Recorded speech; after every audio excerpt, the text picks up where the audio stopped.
And welcome to the weekly Wednesday Colts Fan Cole show. I am your host, Colts Fan Cole, and today we have some breaking news about coaching turnover, what the fallout from that is going to look like, Jim Harbaugh news and how it impacts the Indianapolis Colts, and plenty of offseason roster talk. But first, you know I am presented by Anita B. Beauty LLC's Tattooing Rose Inc. official on Instagram, as well as her permanent makeup under Rose Inc. PMU. Go get your fine line tattoos starting at just $120 in Lebanon, Indiana, just a half hour northwest of Indianapolis. She also offers permanent makeup. Again, that is Rose Inc. official, and her other page, Rose Inc. PMU, where she now offers permanent eyeliner as well as microblading for your eyebrows.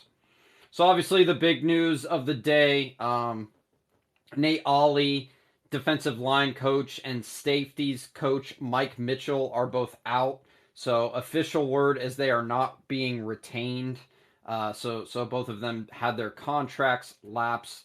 Nate Ollie was first reported by Destin Adams, and Joel Erickson got the Mike Mitchell news. So a little surprising, just because it had been, a couple weeks now that the season's been over, to make that evaluation and, determine if the staff would be back. Seemed like there wouldn't be much staff turnover. Steichen, even in press conferences, has said, he likes continuity in his guys, but obviously Nate Ollie has been with the Colts for a few years now.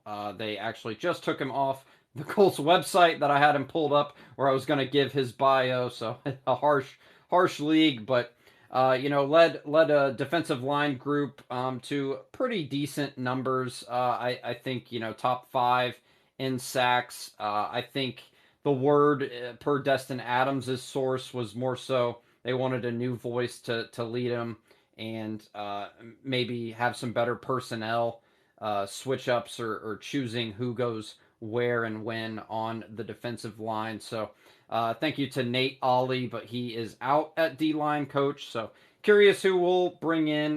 Didn't really have a lot of names to look at. Kind of looked through the Steichen coaching tree these past few days when he was with the Chargers and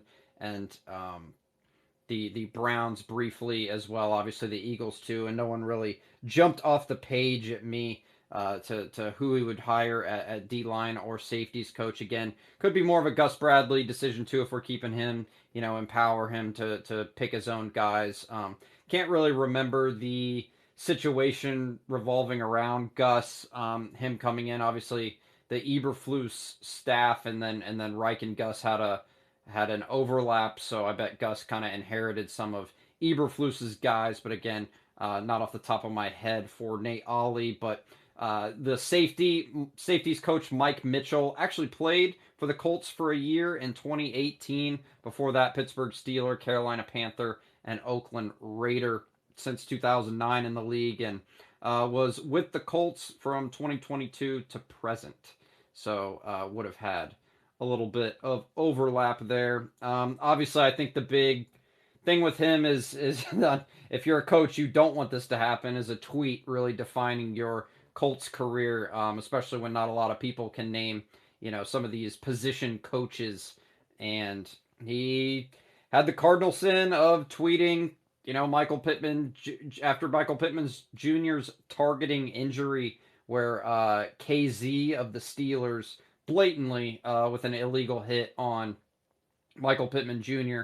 And soon after that, nothing, tweeted about Pitt's health or until after the fact, but he immediately tweets, hey, I don't know how to teach my safeties how to hit.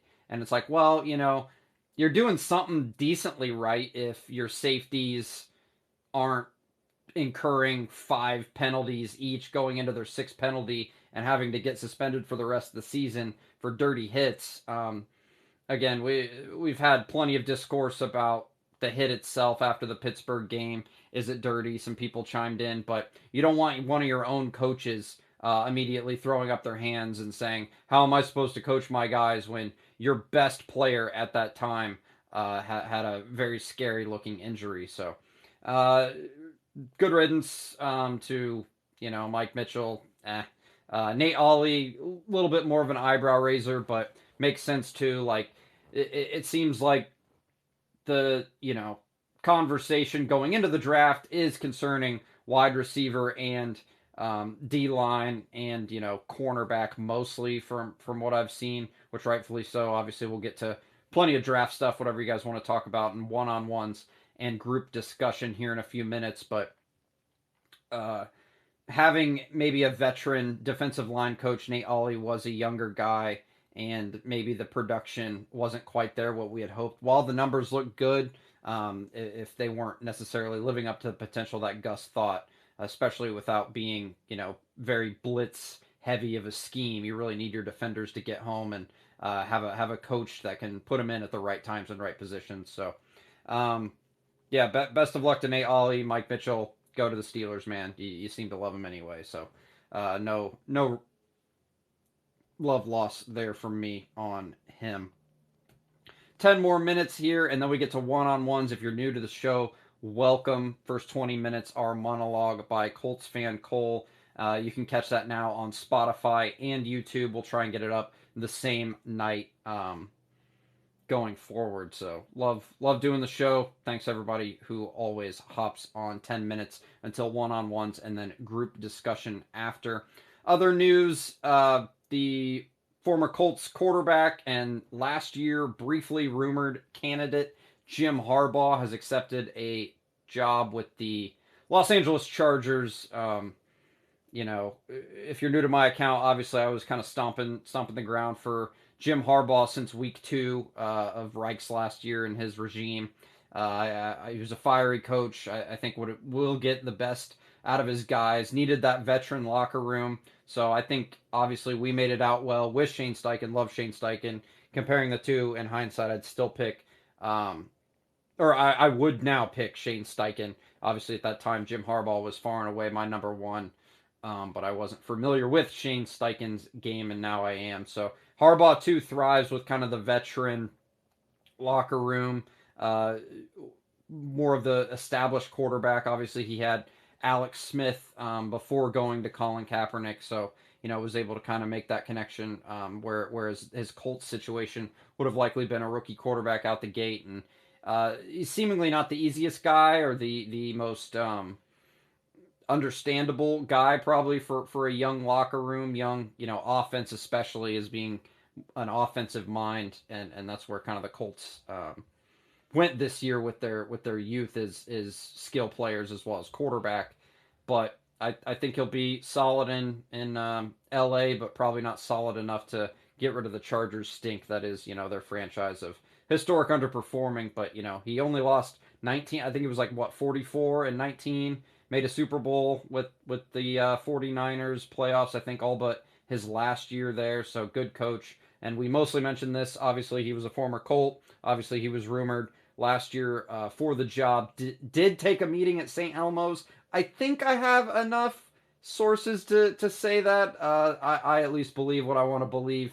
Although some of the established writers, when I asked them in person, like Atkins, Erickson, weren't able to confirm that infamous St. Elmo's meeting that our buddy Elijah, Colts fan Elijah, had told us. But mostly relevant for the Colts now because of Ed Dodds. So our assistant general manager has been interviewing in a few places there, and most recently with the Chargers. Seemingly he'll go there. Hicks just tweeted it a few minutes ago that he's been friends with Harbaugh for 20 some years. So this could finally be his one to go to the pretty decently established roster and make better of it. Have the quarterback, have pretty good playmakers. Although I know Mike Williams got hurt, and then Keenan Allen's getting up there, and again mostly talking Chargers because of Ed Dodds and what that impact will be. I don't think it'll have much. It's kind of time. I think, in my opinion, too, to even shake up the drafting room, especially going into like an all-in year. Maybe it'd be nice to have Morocco Brown one step closer to the top. Not that Dodds was bad or anything, or his philosophy is probably very similar to Ballard's, but who knows what he's going to do over there. But again, that is not confirmed yet, but looking likely there. 5 minutes here before one-on-one, so go ahead and hit that request button if you would like to chit chat with yours truly. Other news, Eagles offensive coordinator Brian Johnson was fired. That's relevant to the Colts because Jim Bob Cooter, our offensive coordinator, has been rumored to not take the job, rumored that they want to interview him for the job. The Colts can internally block it, but he would be the play caller there, a role he does not have in Indianapolis. So, kind of waiting to see where that shakes out. But the Eagles have started to interview candidates for offensive and defensive coordinator, but have not formally reached out to Jim Bob. And we are able to block that if we choose. But again, it's kind of one of those things. It's not really a promotion, but it is a step up. It's similar to the Bubba Ventrone. We let him go interview with the Browns because he was able to be an associate head coach as well as a special teams coordinator, where you'd think that that's a step up, think that that's technically a promotion, going from offensive coordinator to play calling offensive coordinator. In the eyes of the league, not enough to forbid teams from blocking it. So we can block that. Obviously I hope Jim Bob stays, and I hope we even bring in, Brian Johnson. Was with Florida for 1 year of Anthony Richardson, so obviously didn't coach him when he was the starter, but probably had some intel to give Shane Steichen that led Steichen to want to draft Richardson with the 4th overall pick. And never hurts to bring in like an offensive analyst, assistant quarterbacks coach, something like that. But, I believe in Cam Turner, Jim Bob. This offense showed a lot with a little after Anthony went down. So good to keep those offensive guys together, and hopefully we can just add a little to it. Interesting discourse too. Got briefly brought up that Steichen could be looking to bring in like a senior defensive analyst, kind of like the John Fox role at the end of the Reich era. He was on our staff.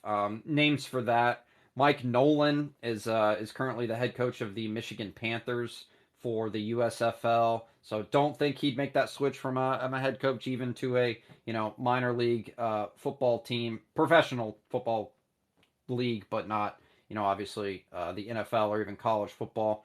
And the other one that I really thought of was John Pagano. Actually, Chuck Pagano's brother was the defensive coordinator in San Diego when Steichen was there. LA, I think, too. 4-year overlap there, so could look to bring in like kind of a senior defensive analyst, somebody who knows Gus too, to kind of bounce more ideas off of him if we are shaking up more of the defensive room. But it appears that the only 2 coaches gone right now will be Ollie and Mike Mitchell. Last few bits of news, and then we will get to one-on-ones and then group discussion. Indianapolis retains the combine, so thank God, at least one more year. Been here since the 80s. Would be just catastrophic to take it from us. Would really suck in my opinion. I think it's just the perfect place for it. All the GMs and coaches love the convenience of staying at the JW, walking through the gerbil tubes, if you will, over the busy roads of Indianapolis, get into the convention center where they have their interviews, and then be able to tunnel in from the convention center to Lucas Oil Stadium. Biasly too, fans have got to go the past 3, 4, 5 years now, and even more biasly before. A lot of nostalgia when I took my first big boy job in Indianapolis. I would always take an extra long 2-hour lunch with my crazy Packers coworker, and we just walk around and joke like kids, like, oh my gosh, that's Mike Pettin, that's Mike Vrabel, guys walking right in front of you. John Gruden was really cool. Eberflus were guys. Never talked to him, never wanted to interrupt what they were doing, but obviously the coolest one I think was Gruden, and just like, all right, hey guys, how you doing, to us. So no other coach really talked, but we didn't really bother. Gave a wave to Andrew Siciliano too of Red Zone. Joe Brady too, the current offensive coordinator for the Bills, who took over after being the quarterback's coach. But anyway, I digress. Just a trip down memory lane. Very good to have Indianapolis keeping the combine that way, giving us Colts fans too another reason to go to our favorite stadium. Last bit of news, and then I'll draw a card and then get to the one-on-ones. Unfortunately, no news on Mr. Irsay, so obviously keep him in your thoughts and prayers as he is in mine. Never want to go out on, you know, sketchy terms. Hopefully he's, getting better if that's, the best possible outcome, or off Twitter or therapy or whatever he's going through. Hate to speculate, but also no further news has been given on him, so you can't fault some fans and radio hosts from speculating. Um, and lastly, I'll set the tone for one-on-ones. A lot of mock drafts for Brock Bowers. I caught a lot of flack for it, and people were seemingly saying I was, anti-elite talent. No, I just am anti-tight end that high in the draft. I get he could be the difference maker. He could take this offense from, good to great, the next thing. But I think with the defensive turnover and Steichen proving with his group of guys he can get to above 20 points a game without his starting quarterback, without his starting running back who's one of the highest paid in the league now, that he can still score a lot of points. So in my mind, you go with best available defense. That's D line. That's Jared Verse was mocked and in a couple mock drafts, and now I think another popular mock drafter, if you will, gives us Keon Coleman. So both Florida State guys. So I'm sure Undisputed will like to chime in on that. I'm also pretty team trade up in the top 8 and just pick best available, whatever falls to us, especially if 3 quarterbacks go in the top 5, which it's looking like it will be. Although, no real stock should be put into any mock drafts at this point. But hey, we're talking ball. Always love talking ball. And we will go from there. So go ahead and hit that request button for one-on-ones as I draw a card out of the random Colts card pile, riff on it for a minute, and go from there. We have rest in peace, we have a Tony Siragusa, Indianapolis Colts card. So obviously, Tony Siragusa unfortunately passed away a couple of years ago, I think at this point. This was his, 1995 card. Man, he's hardly wearing any shoulder pads, but obviously good, acquisition for us. And then he ended up winning a Super Bowl with the Ravens. Big character, big on Fox Sports NFL.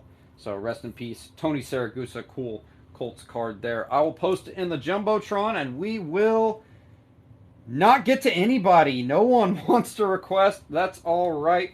Let's go through the ESPN mock draft first, unless anybody wants to hop on here and stop me to talk one-on-ones. Or we can transition right into group discussion if that's what people want as well. But, getting into the slow parts of the offseason, it is unfortunate not nearly as much to talk about here. But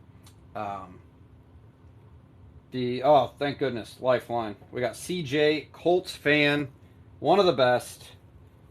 Go check out CJ, Colts fan, at the Horseshoe Mob podcast every Tuesday. He's also a part of some cool AFC South fan battle podcast. CJ, Colts fan, how are you doing today? Thanks for coming on, my man. What's up? I'm good, Cole. How's it going, man? Good. Great time yesterday. Obviously, the Pacers lost. I was there, but fun to see the big Quesarito in action. Although very quiet, triple-double. But now all things Colts again after a brief Pacer stint. What's up with you? Absolutely. A happy belated birthday, or happy birthday again. So yeah. Thank you very much. You got a chance to enjoy it. But so we talked about this last night, and we just found it kind of funny how even with what could potentially be in free agency this year, which actually seems like there's going to be legitimate talent, everybody's just skipping straight to the draft. And this is skipping straight to the draft even before the combine and everything else. Do we really are we at this point just conditioned to believe that nothing will actually be done via free agency at all? Because the thing, like I said, there's going to be some names out there where this is probably going to be, unless teams just come out and they just franchise tag the hell out of these players, which you can only do one per team. But I mean, it really just looks like everybody's just like, it doesn't matter who's in there. We're not signing anybody. Like, do we like? Are we just really like conditioned to believe that we're not going to do anything in free agency at all, except for maybe sign a couple guys who could be like diamonds in the rough or like sleeper guys? Yeah, I mean, honestly, yes, we are. We are very conditioned to think that way. It's the Ballard way. Again, maybe too. Uh, we're hoping obviously for the big swing. I think if the big swing comes, it will be like a corner, which would be great for us, kind of diehards. But in terms of like mass fan attention, they probably wouldn't have heard a lot of these top corner names. Johnson would be great from the Bears. Snead too would be good. But I don't know, even if we do pay him a lot of money, if that really moves the needle for fans per se. And I think too a lot of it with the combine being in Indiana, less than a month away. Shockingly enough, I think like a month and 3-4 days away before the combine. It's just kind of natural to think that way. You're exactly right too. Ballard, what does Ballard preach? Build within. What did Polian preach? Build within. Even Grigson, well, he hit his only few softball lob home runs and luck. Ty was a good pick, but he hit his only big shots when he already had that kind of base, and then free agency he did spend, but mostly on dud Retirees, expiring older players. yeah, Yeah, retirees, yeah. They're just like, hey, I'll do just enough just to go ahead and collect this check. right. Yeah, yeah. Johnson was solid. Gore, man, he was good, but I don't like how he was pouty in the locker room, and we still kept him after his 900-yard season. That could be an unpopular take. And then obviously every offensive lineman that was signed wasn't very good. What would we get? Did he sign Slauson?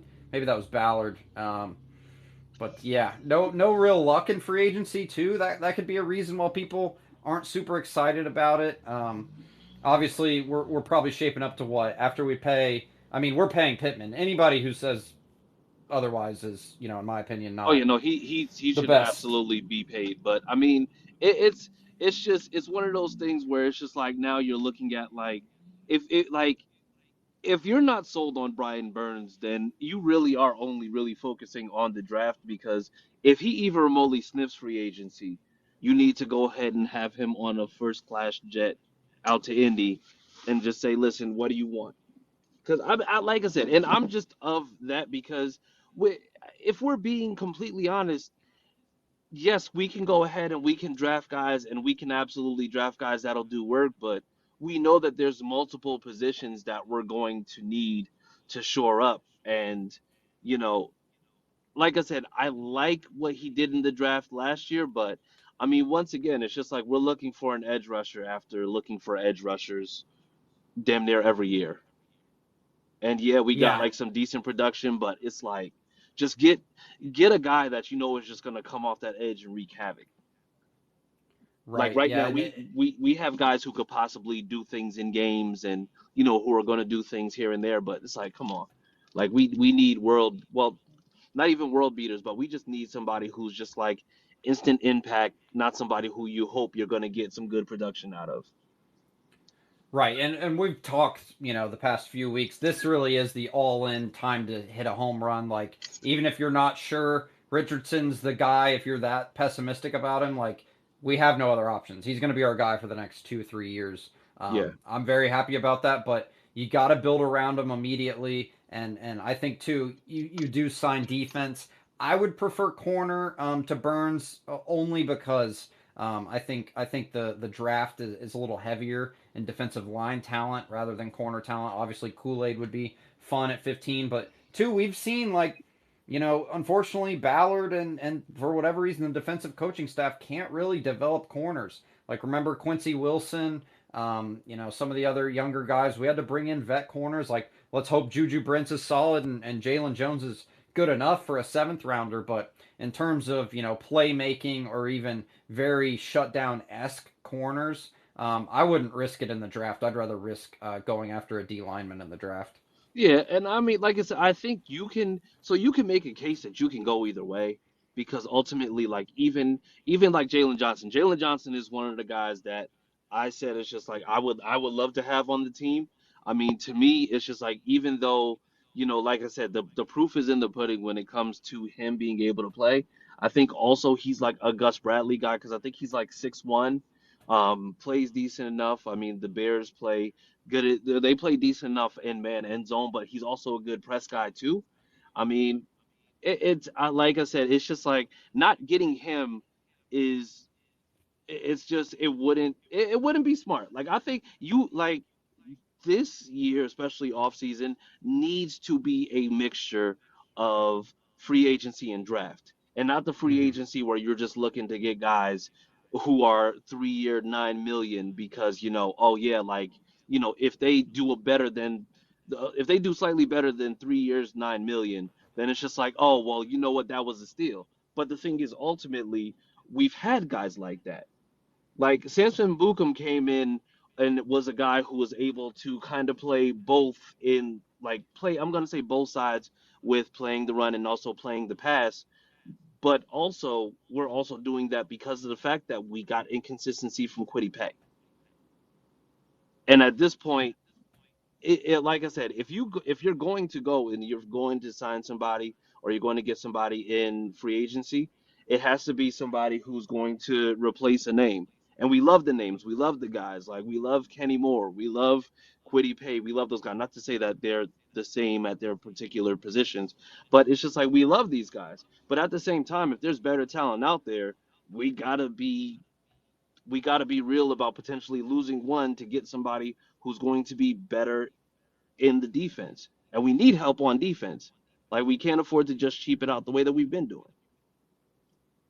Yeah, and it'd be interesting too. Do we dip into and maybe not extend a Kenny, a Grove to keep that money and bring in someone from the outside and even overpay? Like you brought up a great point. I'm so tired of kind of oh that's the good contract. That's so smart. Like that's such a smart thing to do. Like we all the Jags did collapse hilariously, but hey, last year they signed crazy numbers of people. Evan Ingram, uh, uh, can't think of the Christian Kirk, and we all laughed. It was like, oh, they blew it out of the water. Well, guess what? They made the playoffs. Like they had the young quarterback on his contract, and they built around him, and all of a sudden they were in the playoffs, and we're supposed to make it this year before again hilariously collapsing. But Yeah.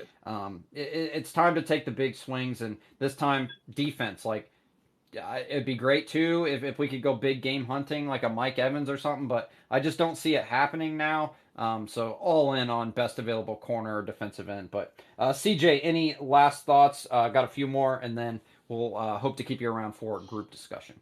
Yeah, no, I'll be around. I like I said, I'm through with the depth. I'm through with the guys who we're supposed to sign at cheap contracts and just believe that they're just going to be impactful from day one. Isaiah McKenzie was supposed to be a guy that was supposed to come in and play that Paris Campbell role, and he ended up not even being able to get to wide receiver three status without there being injuries.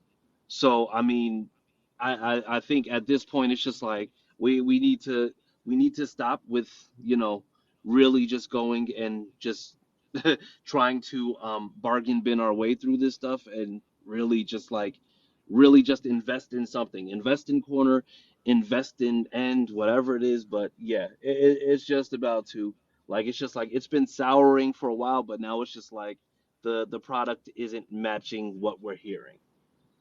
Right. One more thing to you. Any insight or not insight? Any thoughts? Maybe insight. Who knows? With the defensive line coach not being retained or the safeties coach, you like the move? Don't think much of it. Any strong thoughts either way? So I mean, I'm kind of mixed on it, and the only reason why I'm mixed on it is because of the fact that this is a D line that, of course, it's just like they were fifth in pass rush, win rate, and everything else. Like the issue that I have with it is the fact that I think it was good given what we saw this year. I mean, given the fact that we saw that Quiddy Pay just continued that pattern of him not being able to stay healthy and having to rotate guys in. Um, I think it could just be that they're going in a different direction. However, I mean, it's a weird move. I don't think that it was a good move at all because it really it kind of feels to me to a certain extent kind of what they did with Marcus Brady with Frank Reich, where it's just like you got rid of Nate Ollie even though the D line was actually like, they were pretty productive or they actually were able to have some productivity, but it's hiding the fact that Gus Bradley just his system just it's inconsistent as hell. Like it's an inconsistent system because of the fact that you're running all these zones that are susceptible to getting beat underneath and that are pretty much just the exact same thing. This guy, he's had the same defense ever since the Legion of Boom days, and the game has evolved since then. So for me, it's just like I think it's a weird move. I think if you're going in a different direction and you're possibly going with a different defense, then yeah, it could be a move that makes sense. But at the same time, with the production that the D line was able to get, given the fact that Quiddy Pay is still not where he's supposed to be. Samson Abukum was signed as somebody who was supposed to be like kind of maybe like a fill-in spot, semi-production, but he actually ended up kind of exceeding expectations. I don't see how you can say that Nate Ollie didn't do his job in that case. Yeah, all good points. Yeah, I think I'm leaning a little more. Well, first off, it's position coaches. Like, who knows too? Like, there could have been kind of a mutual like your contract's up. Ollie seemed a little more of a kind of uh, showing him the door a little more than Mitchell. At least entry level reports. I know Destin uh, reported more on Ollie. Not exactly sure the situation surrounding Mike Mitchell, which I'm pretty pro getting him out as soon as he tweeted about the illegal hit after the Steelers game. But yeah, Ollie, respectfully disagree. I'm kind of for a little bit of change in a defensive staff, especially one that Steichen inherited. But again, who knows too? Is it Gus making the decision? Is it Shane? Ballard? We'll never know. But yeah, it does seem a little throw under the bussy for a D line coach. But they could be hearing, or they could be wanting a different philosophy in terms of who they rotate in. At least that's what the great Destin Adams first reported. But thank you, CJ Colts fan. Hope to keep you around for group discussion. Yep, I'll be here. Thanks, CJ. Let's get to Owen next, and I see you, Russell. Will get to you after Owen. Proud son of Anthony Richardson, Colts man for life. Owen, how you doing, man? Good. How are you? Oh, pretty good, pretty good. Any thoughts on the coaching changes news? Potential with assistant GM going to help out Harbaugh, or anything draft free agency you'd like to talk about? Owen, thanks for coming back on. Um, I kind of think the D line move is a little weird, but I don't. I think we all knew the safety coach was gone. Um, I keep seeing a lot of people talk about Michael Pittman leaving. I don't. I don't think that's realistic at all. And if he doesn't leave, I think. I think. I don't know. I want to go D line in the draft, but also there's a lot of good corners we need, and we need help at corner bad. Yeah, I don't think Pittman's going anywhere either. I don't think you're reputable if you think Pittman's going elsewhere. Like, his dad has been on Instagram commenting before that he was going to be in Indy. Pittman just posted a video 2 days ago on his TikTok farm talk. He seems pretty established with his animals and his new young family in wherever he's at, living around the Indianapolis area. And again too, like, what was it, Kuiper saying? No, whoever mocked us to have Keon Coleman, can't think of it off the top of my head, but they were basically saying like, oh, Pittman could go get the big deal elsewhere. Like, we can tag him. Like, Well, we haven't used the franchise tag since McAfee, but of any player you're gonna tag, and he even said in a exit, press conference before the end of the season, like, yeah, $23 million is a lot of money, and I all but saying he'd play on it too. I don't think he'd sit out. I don't think you have a JT situation, mostly because wide receivers know they're going to get their money, and we need a wide receiver. Like, he is easily our best one. So I would be shocked. Like, I would be floored if we didn't sign Pittman, especially after signing JT. I don't think I'd be a Colts fan anymore. I I Oh, love Michael too much. yeah, I love I loved Uh, Manning more than anything, that and I loved Harrison. I hated when he even was called by the Philadelphia Eagles to potentially go work out for him. I don't I'll be a Colts fan though. You'll be a Colts fan. It'll be all right. I don't know if this is like really like my favorite player of all time was Marlon Mack, and I have no idea why.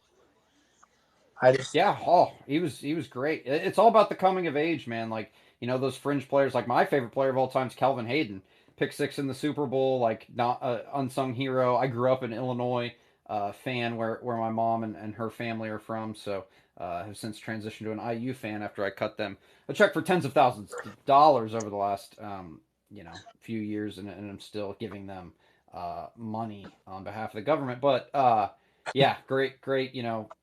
Mac was a fun guy, tough runner too. yeah, I So don't I think this is also really random, but I live by Austin Collie's parents. there you go. Love Austin Collie. Good Hospital good Pass. high school good high school teammate of Shane Steichen too. So he's been around to a few games. Saw a few pictures of him floating around. So I'm not sure where he's living now, but good Eagle Scout. Always love Austin Collie. But anything else, Owen? On Nope. okay. I'll see you Well, guys during group. yep. Hope to see you during group. Thank you, Owen, the proud son of Anthony Richardson. Let's get to Russell next. Hey, Russell, how's it going? What's up, man? Hey, not too much. Just interpreting the Colts position coach changes. Harbaugh could the assistant GM of the Colts, Ed Dodds, go there, and then free agency talk, draft talk. World's yours though, man. What's up? Yeah, first of all, I just want to say thank God Jim Harbaugh left Michigan. Finally give my Buckeyes the Big Ten back.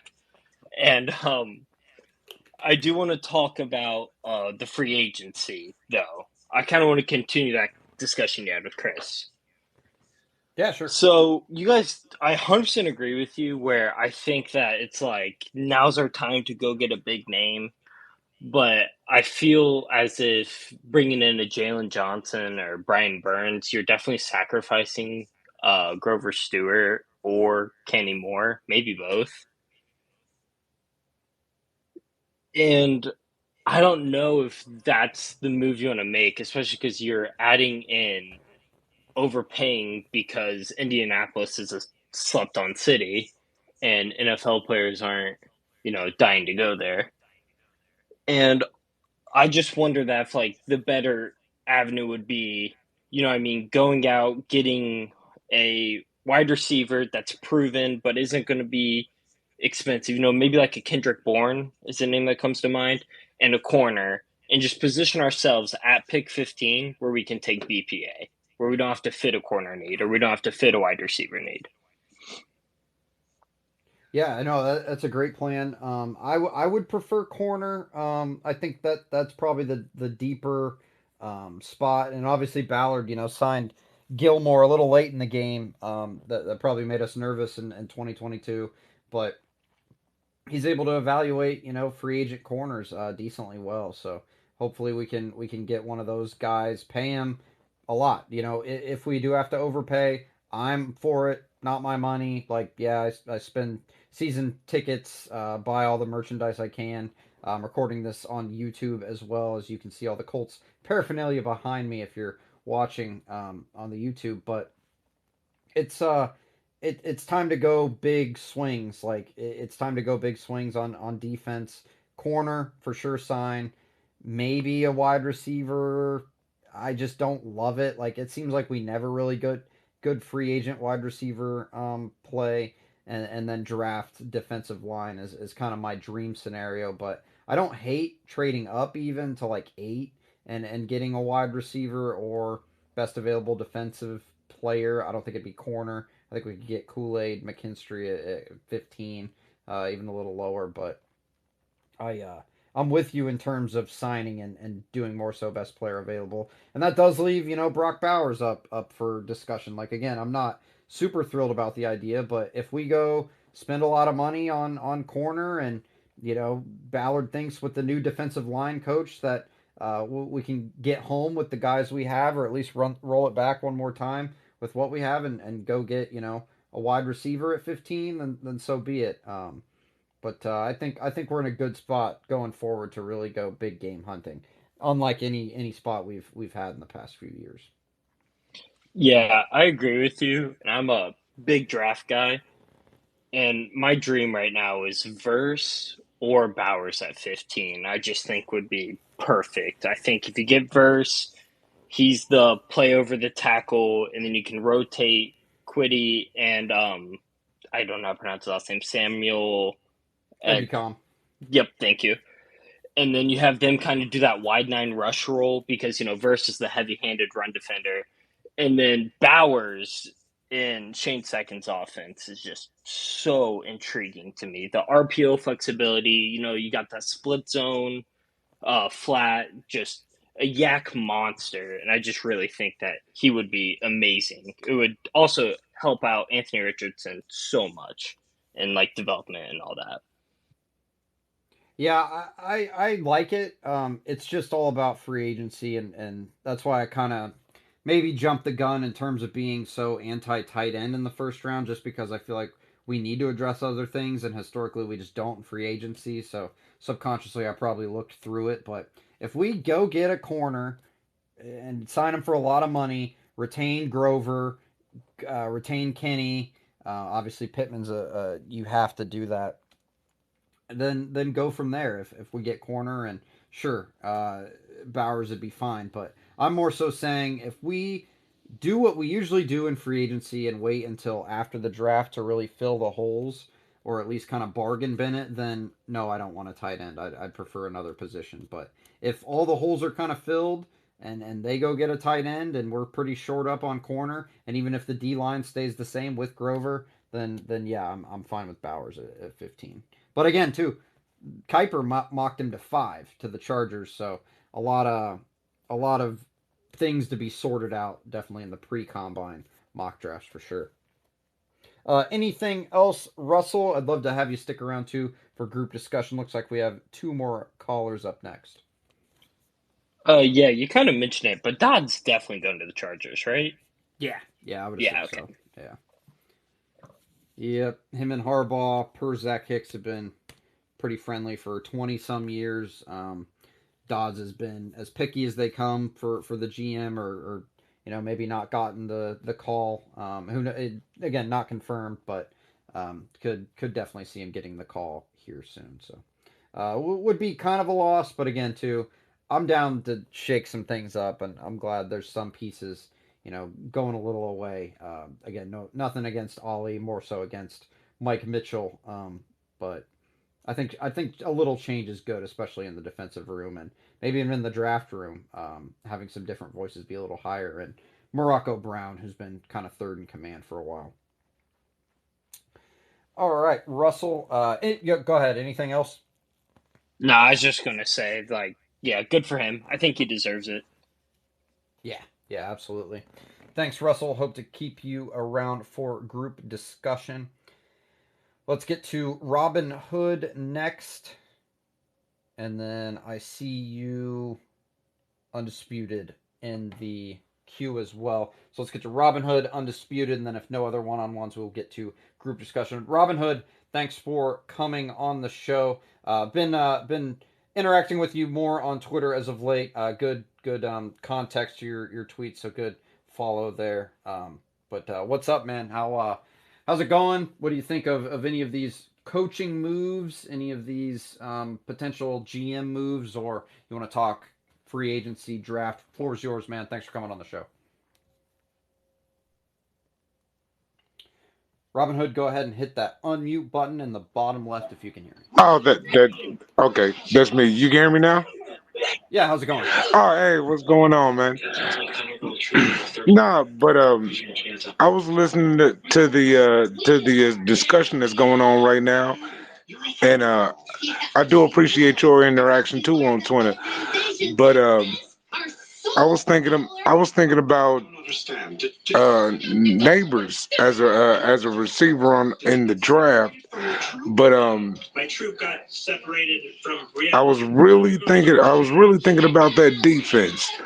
You know, I was more concerned about a defensive end.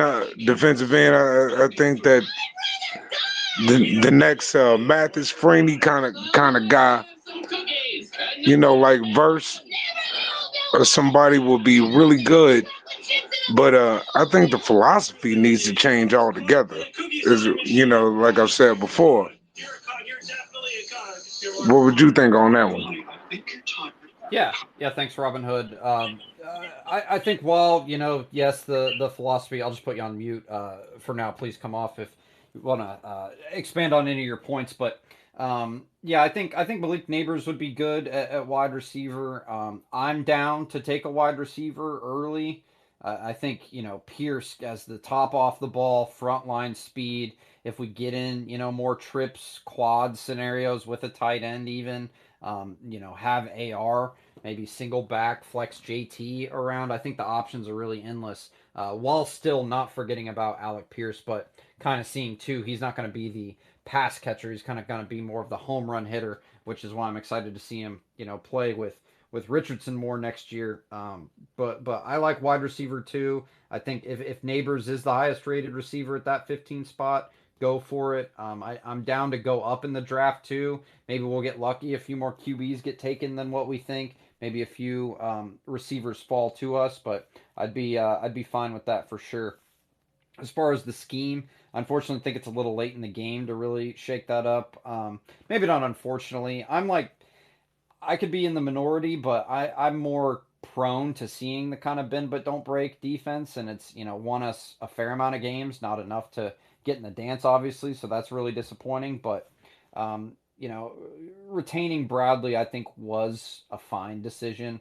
I'm glad there are some coaches that are getting shaken up there a little bit, but yeah, it could be the scheme as well, and edge would be great too. So I'm down edge or receiver, but mostly free agent corner would be my preference. Is it alright if I speak? Yeah, yeah, go ahead.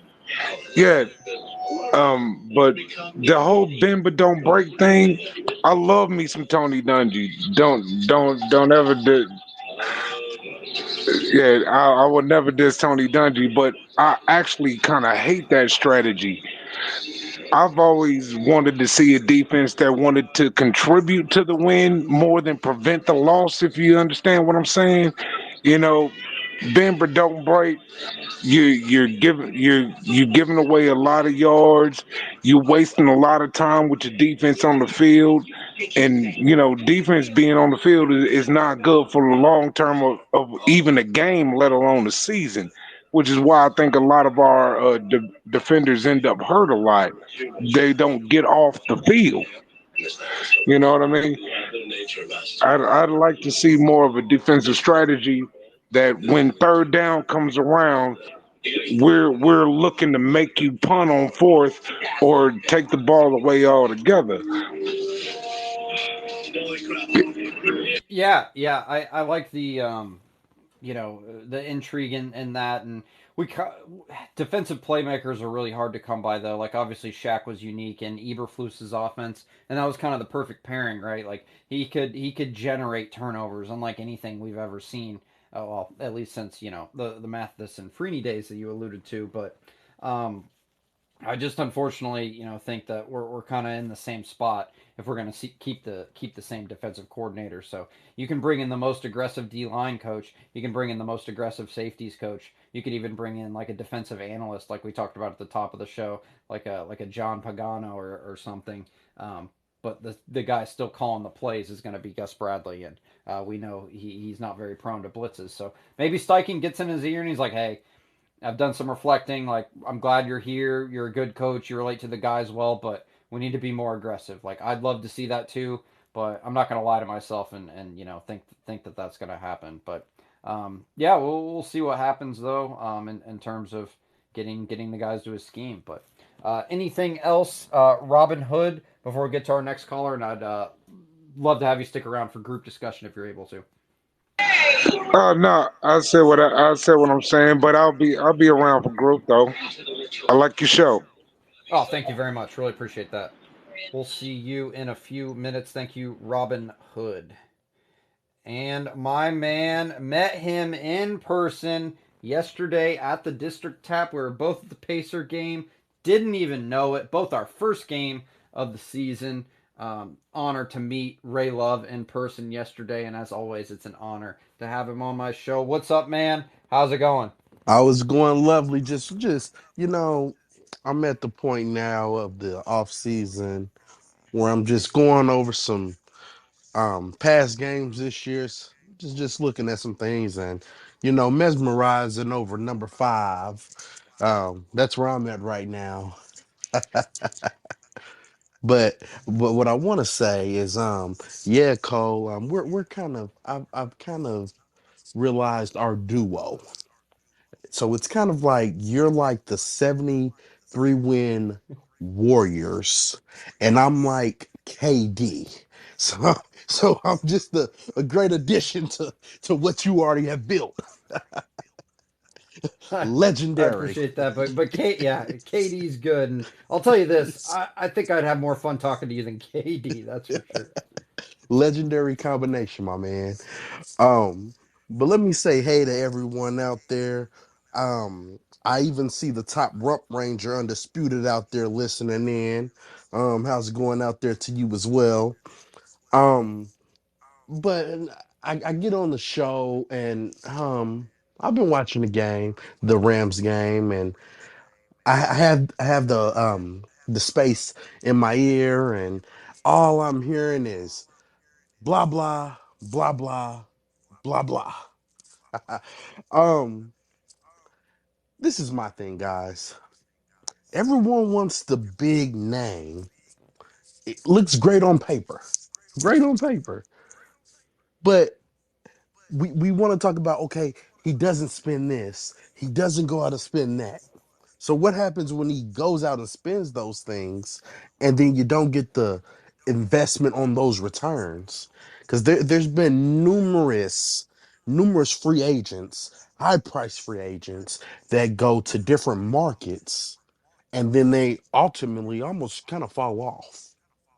Um, so you got to think, is it going to be worth it? And if you do spend that big money, are they truly going to be game changers, good players, or just a bad fit for this team? So those are the three categories we have to look at.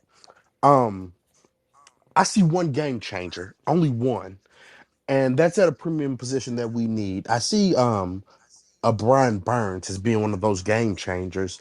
But and this is no disrespect to the entire free agency class, but I see just a lot of good guys.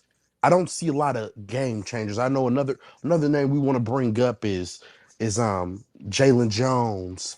Good player, not a game changer. And that's what this team needs is game changers. We have enough good players, not enough game changers. And that's what we need. And I was thinking about this as well. Is defensively, I know we all want to get on Gus Bradley, but you got to realize he inherited a defense from Matt Eberflus where the focus wasn't on the type of players the defense that Gus wanted to run.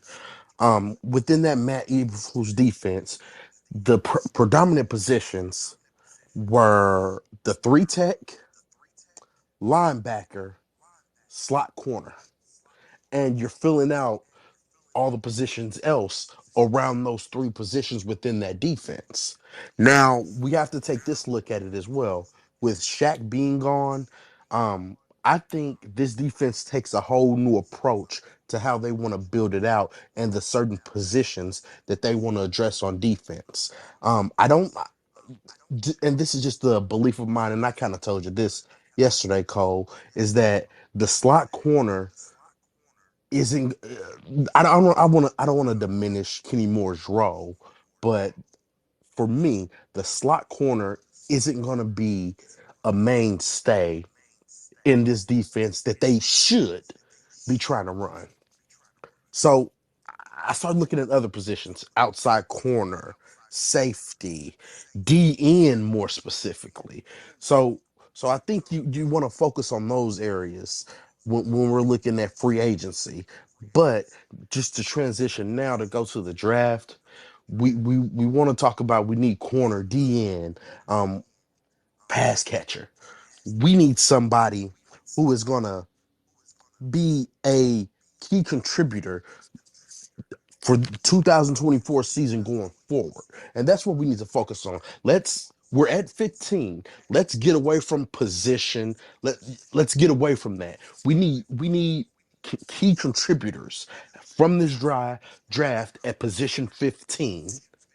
That's what we need. So I'm not going to say, "Oh, we need to go here or go there." Um Now, Brock Bowers does intrigue me. It really intrigues me. But I think the top thing that we need to focus and realize is that we have a Hall of Fame quarterback now. Yes, I'm calling it. And don't at me, people. Don't at me. I'm calling it. He's a fucking Hall of Famer. You can book it. Write it down in pen because it's happening. Get that damn jacket ready. But that's besides the point. Um, but we need to focus on getting AR help, getting him support. The top thing that I want to see is support for your young quarterback. Make his job easier. And that's solely what I want to see. Everything else is cute, getting DNs and tight ends as some people on the space like to focus on with the DNs and tight ends and what he likes. But the biggest thing for me is support for Anthony Richardson. Make his job easier. He is a force multiplier. He's gonna we need to support him in the biggest possible way. Make his job easier, and that's what I say. You know what? I don't care if we go tight end in the first round, and even second round get a wide receiver. As long as you're supporting this guy, putting pieces around him to make his job easier, that should be the top focus of Chris Ballard. Because when you have a guy like Anthony Richardson, he makes up for a lot of things that may be deficiencies on your team. And now I'm not comparing them, not comparing them in the slightest bit. But when you have guys like Patrick Mahomes, Aaron Rodgers, Lamar Jackson. And like I said, I'm not putting him in that conversation with those guys. But when you have guys who are game changers like that, that allows you to cheat at certain positions.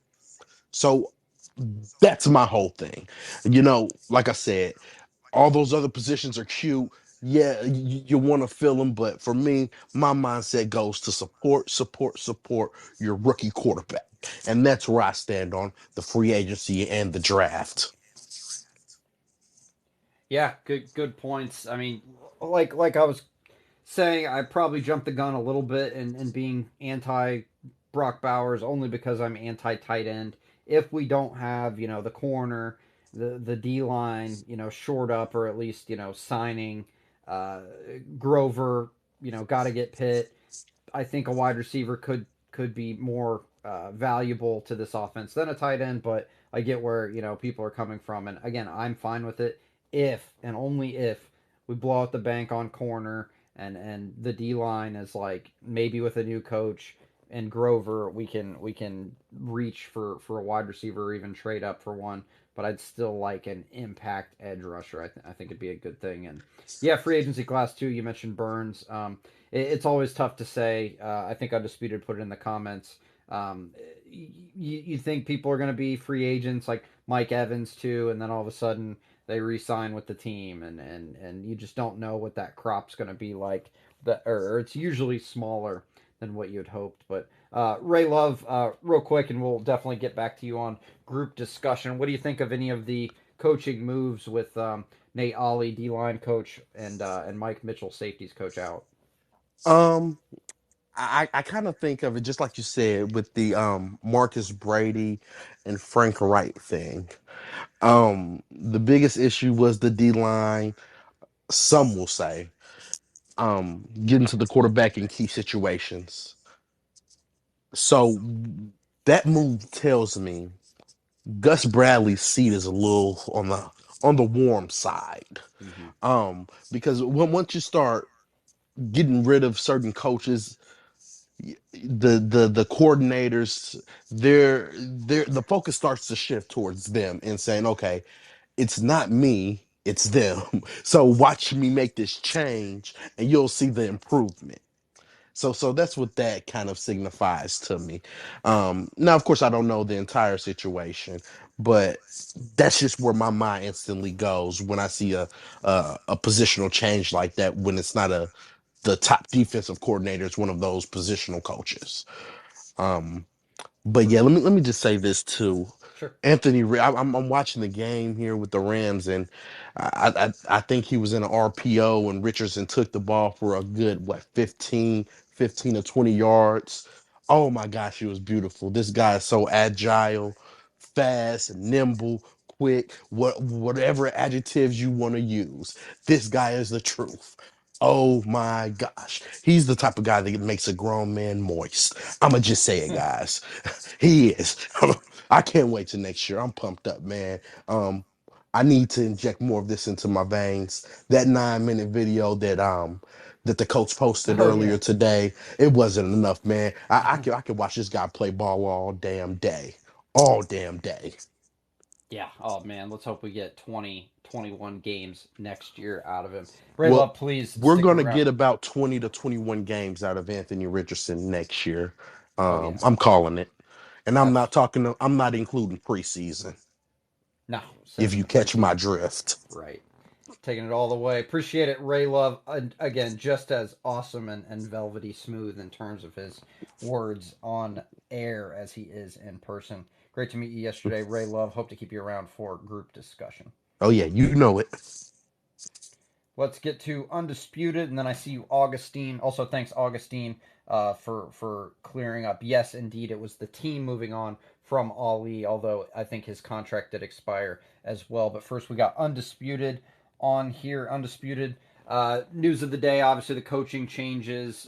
Jim Harbaugh could be taking Ed Dodds with him, the assistant GM, but also free agency draft talk as we usually do on here. So, floor is yours. Any topic you want to touch on, feel free.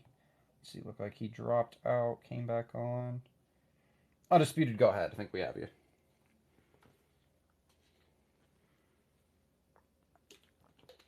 Let's see. Undisputed, do we have you? Holy shit, dude. My guy Ray just fucking saying a bunch of words that don't fucking mean shit. No, no. Raise the best, Listen, man. I mean, it's just like,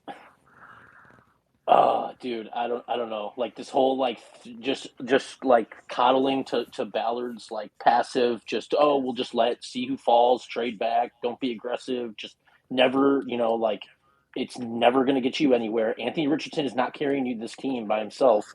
Like we don't have enough playmakers. It's just on either side of the ball.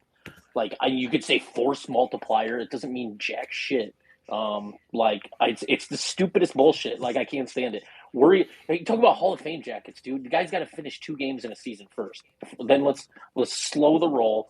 Like just focus on getting this team better. And yeah, this is the time to get aggressive. You can't just sit and do nothing forever. Like or just trading back and all this shit. Like it's good God. I mean I debate Ray on this all the time though, so it's nothing new. But one of the things that I do, I think it was, I don't know who it was, but like Brian Burns, I mean, let's be real here. We are not signing Brian Burns. He's going to get like 125 million. If anyone thinks that Chris Ballard is going to write, well, I mean, Jim Irsay writing the check, but Ballard is going to do that. They are fucking delusional, dude. That is never going to happen. Yeah, it's not.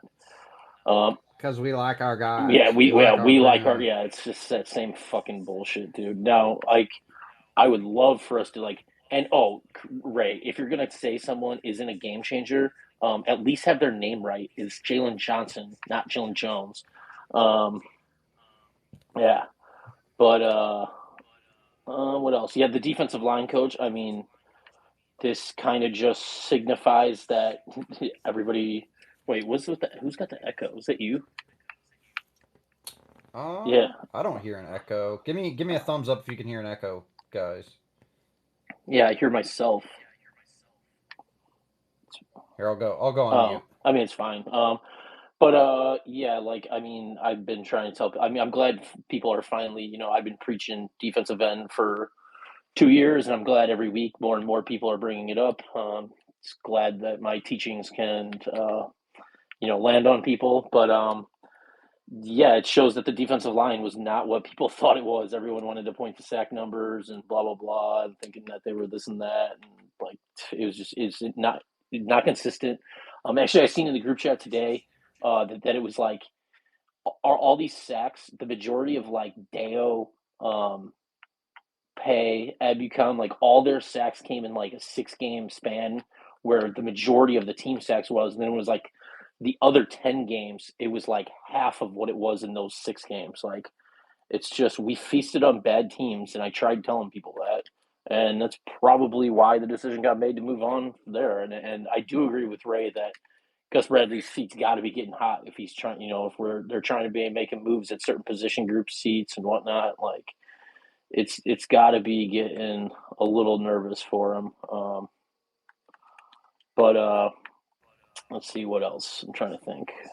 Yeah, safeties coach. Anything with Dodds you care about? I mean, You think any draft strategy will change, or you think it'll kind of be just I it I is mean what it is I if Dodds leaves? it's anyone that's been in charge of picks for the last 4 or 5 years.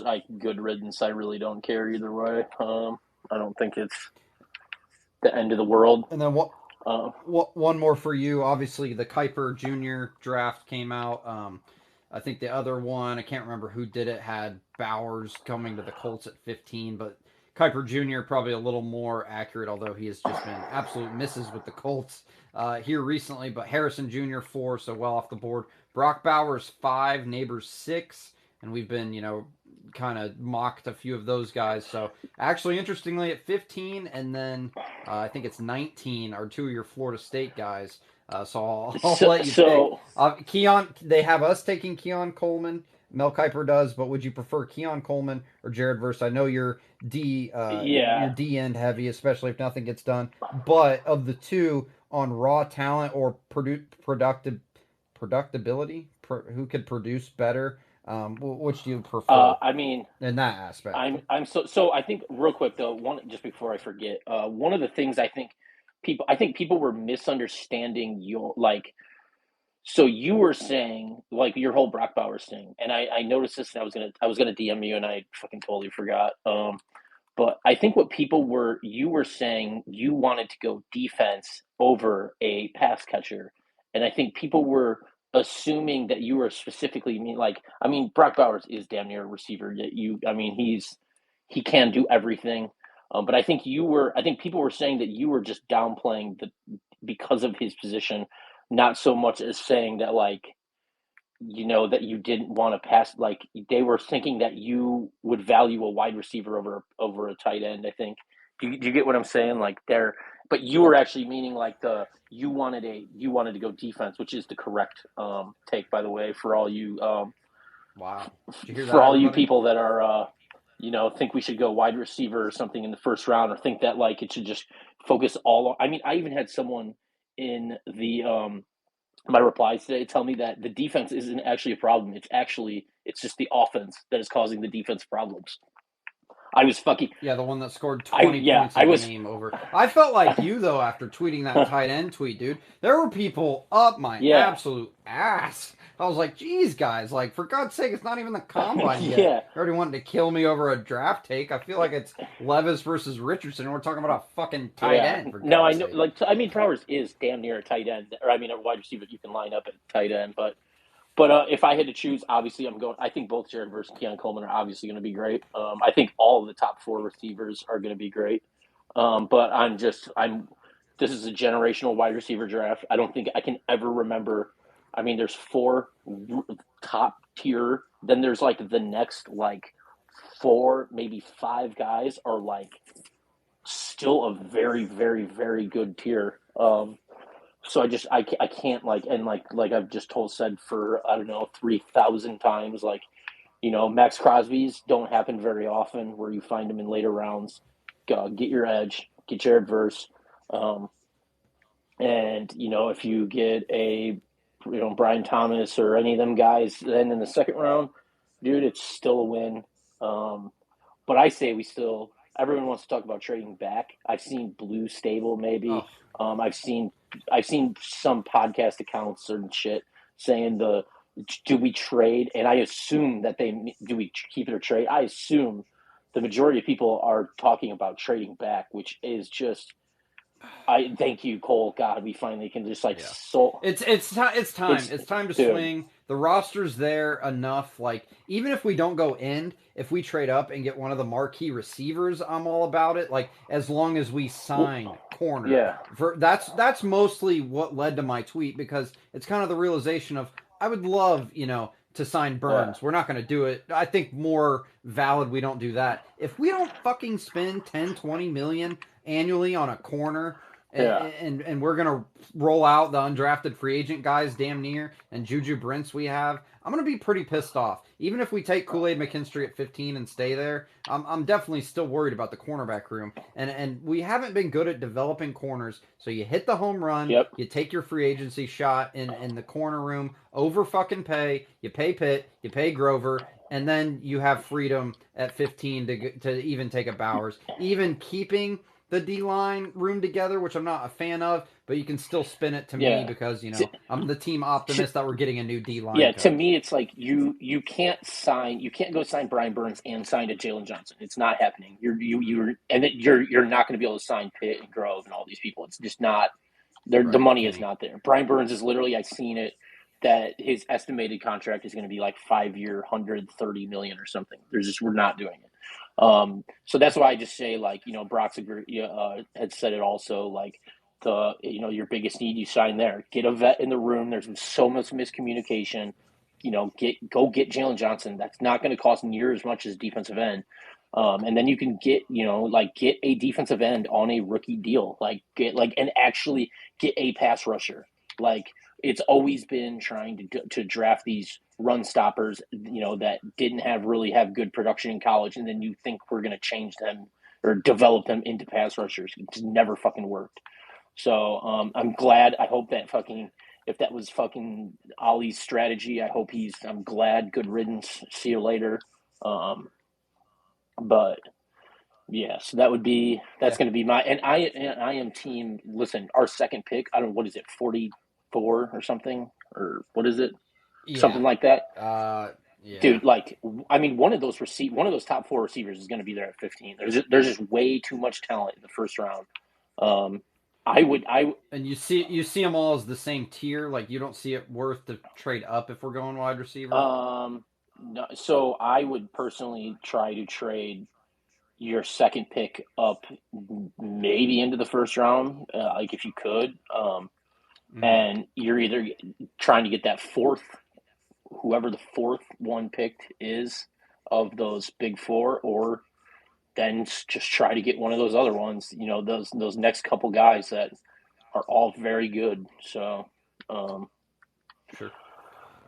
Yeah, appreciate it, Undisputed. We'll yeah, get to Augustine next, and then Colts for I'll Life wait for will kick off group group. so I can freaking handle Ray and his nonsense. Oh man, meeting him though is an experience unlike I met him week what a week guy. 1. Yeah. What a guy. All right, thank you, Undisputed. Let's get to Augustine next, and I see you Colts for Life OGs on here tonight. Augustine, thanks for coming back on the show. Thanks for dropping Destin's article in here for the people. So it was like more of a team decision on Nate Ollie, seemingly. Any thoughts on that right out the gate, Augustine? Thanks for coming back on. Oh, hey there, Cole. Hey. I hope you had a good birthday. Good evening, everybody. Great. Yeah, thank you very much. So I have been listening to everybody, and I think we have to make clear one thing. We have been talking about our desires or what we want the team to do towards the draft and free agency. Uh, Even though I agree with many of the positions that you have said, I think I have to be objective and talk about how I think it will be the moves for the Colts based on what we have seen for Ballard in 8 years, him being the GM. You know, very interesting on the Destin's report of Nate Ollie's dismissal. Uh, it was saying that the team decided to not renew him because they thought that, in summary, that the talent on the pass rushing group or the defensive line group was not being utilized on their potential. So they were thinking that that group that they have, uh, they should have been able to perform better on key situations. So I would take about that that they might think that they have a good group. So knowing Ballard that he likes these guys, um, I would think he wouldn't want to spend either on free agency nor on the beginning of the draft or the first round getting a pass rusher. This is just like a feeling that I have based on what Ballard has shown us in 8 years. Although I agree that getting a premium pass rusher will be will do wonders for Gus Bradley's defense. I have also to ask myself, uh, even with the flaws that this pass rushing group that we had this 2023 season, uh, wouldn't this same group with a more serviceable cornerback group would have gotten at least one or two more wins in the season? That's the first question that I made myself.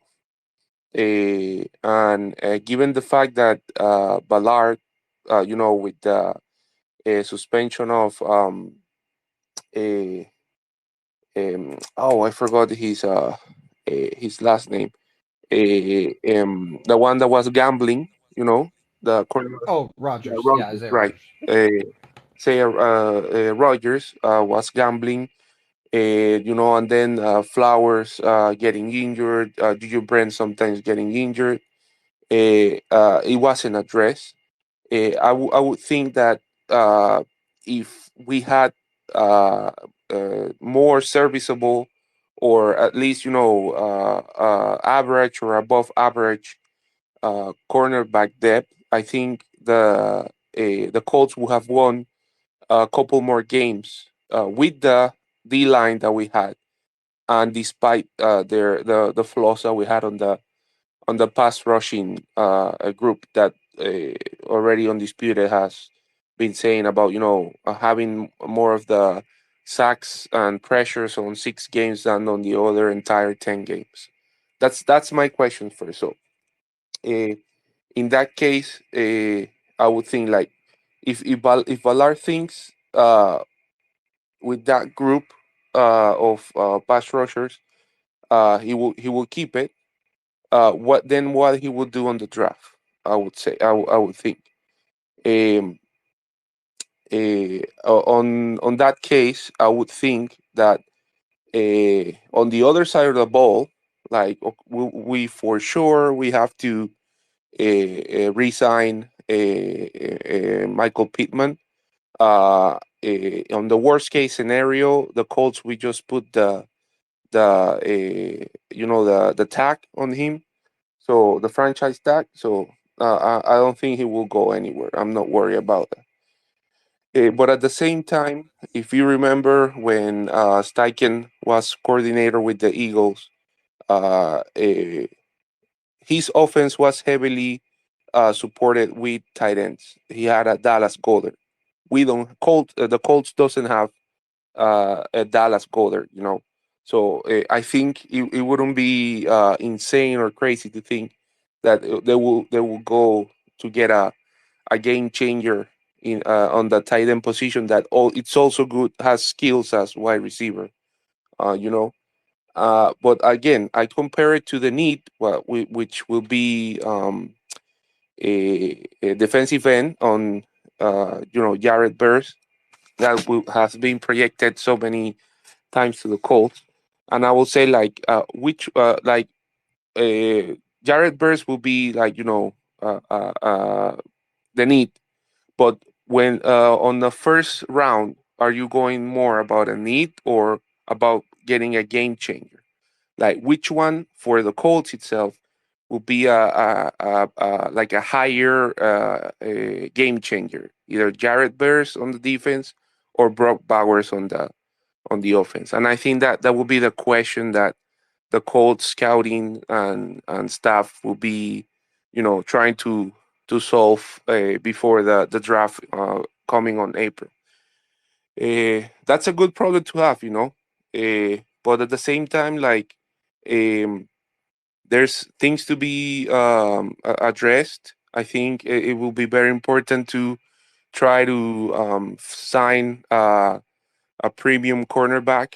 I like Jello Johnson, either Ladarius Sneed also will be a good one. But again, we are competing with other teams, with other cities, and it might be time to see Ballard if he changed a little bit his approach. Now he has his franchise quarterback, so we will see if he might change his approach next draft. Yeah, yeah, a lot of good points there. Hey, he says the F word more in press conferences and has his gray beard instead of a suit.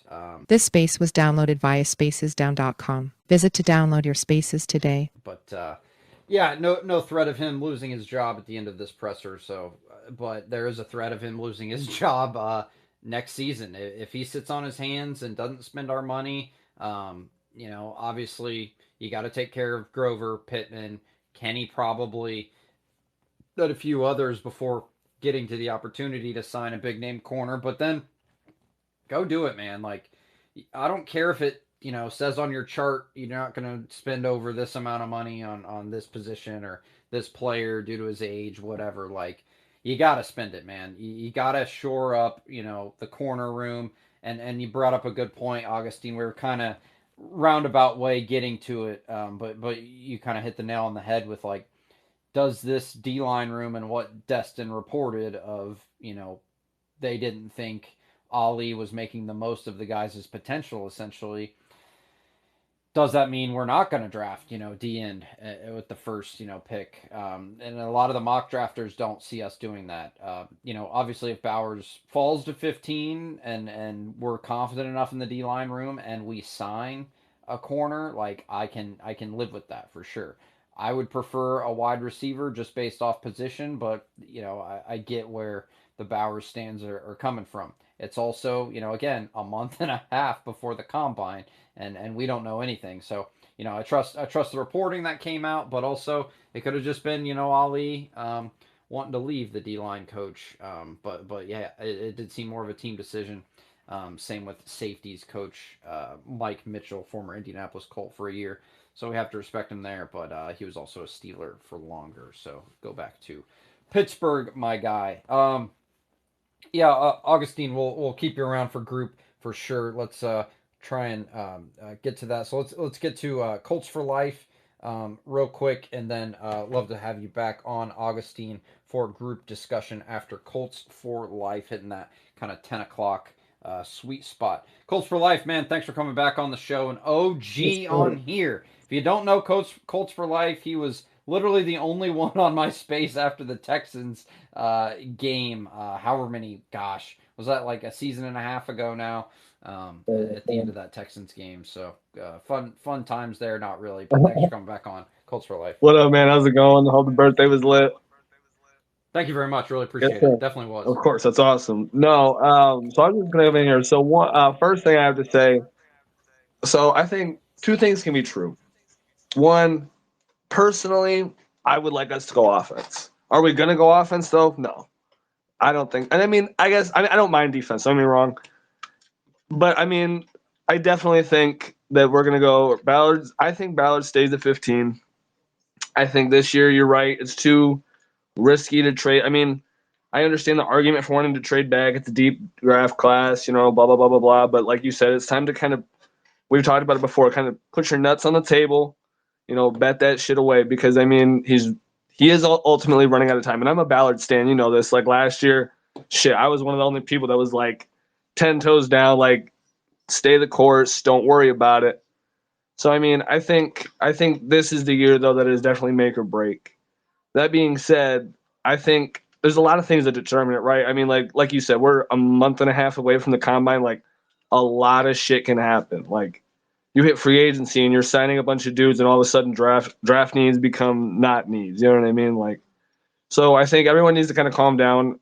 We're not going to go Bowers. You got Woods who didn't play this year. You got Granson. Mo's serviceable. I don't think they're going to cut him. He's a good leader in the room. I think was it Tom Manning spoke highly of him, so I think that's a big indication of his status with the team. Yeah, man. I mean, I definitely think it's going to be an interesting pre-draft process, considering. I mean, like you said, I think Jalen Johnson. I think from the Bears. I think that's probably if you're gonna bet the sack, man. I think that's where you go. Kenny Moore's got to come back. You need that production out the slot. The only person I think out of the big four that you might see that I wouldn't blame him, but like if they lowball Blackman and him going elsewhere, much like they did with Malik Hooker. I don't even know if they offered Malik or not, but uh, I don't think so. They didn't pick up his fifth no. year option. So I mean, I definitely think, and Ballard, we know. I mean, shit, how many safeties has Ballard been through since his tenure began? I mean, so I think you spend a corner. And what really fucking scares me is we go and get like a cheap D end and then push that, like Undisputed has mentioned, we push that off to the second or third round. But we'll see. I mean, I think out of everybody in this space, maybe Cole, maybe a little bit more. But I mean, I truly believe in Ballard's draft plan. I mean, he's had some misses, but at the end of the day, I mean, we talked about Gregson last week. I mean, the guy drafted Bjorn Warner, fucking Philip Dorsett. So say what you want about Chris Ballard and his draft philosophy. Like the dude hits. I mean, don't get me wrong, he doesn't hit like that. We've had Pittman and Taylor, Richardson, obviously. Undisputed, waiting for a Super Bowl, and then we're gonna watch you get like an Anthony Richardson's tattoo on your ass. Swear to God. But Sponsored by Rose Inc. sponsored by Rose Inc. That's right. Although I'm not gonna make her tattoo his ass if it comes. He said foot. He said AR. He said if Gardner won a playoff game, I think he would get an AR5 tattoo on his foot. So that she can do, and I'll get you a discount on that. But anyway. But no, so yeah, I mean, if you look at it, Ballard's the type of guy that's why I understand everyone's philosophy. Like I know you want to trade up. It's time to go big or go home. We're in that year because the rest of the division is on the up and up. I think everybody's aware of that. Jacksonville just signed a good ass D coordinator. Texans or not Texans. I mean, the Texans are balling, but Titans just got what's his name for head coach, Callahan. So I mean, I think everyone's kind of realizing that. So I understand wanting to trade up. I understand wanting to stay where we are. You don't want to give up draft capital. That's a deep draft. We can get a top 10 guy at 15.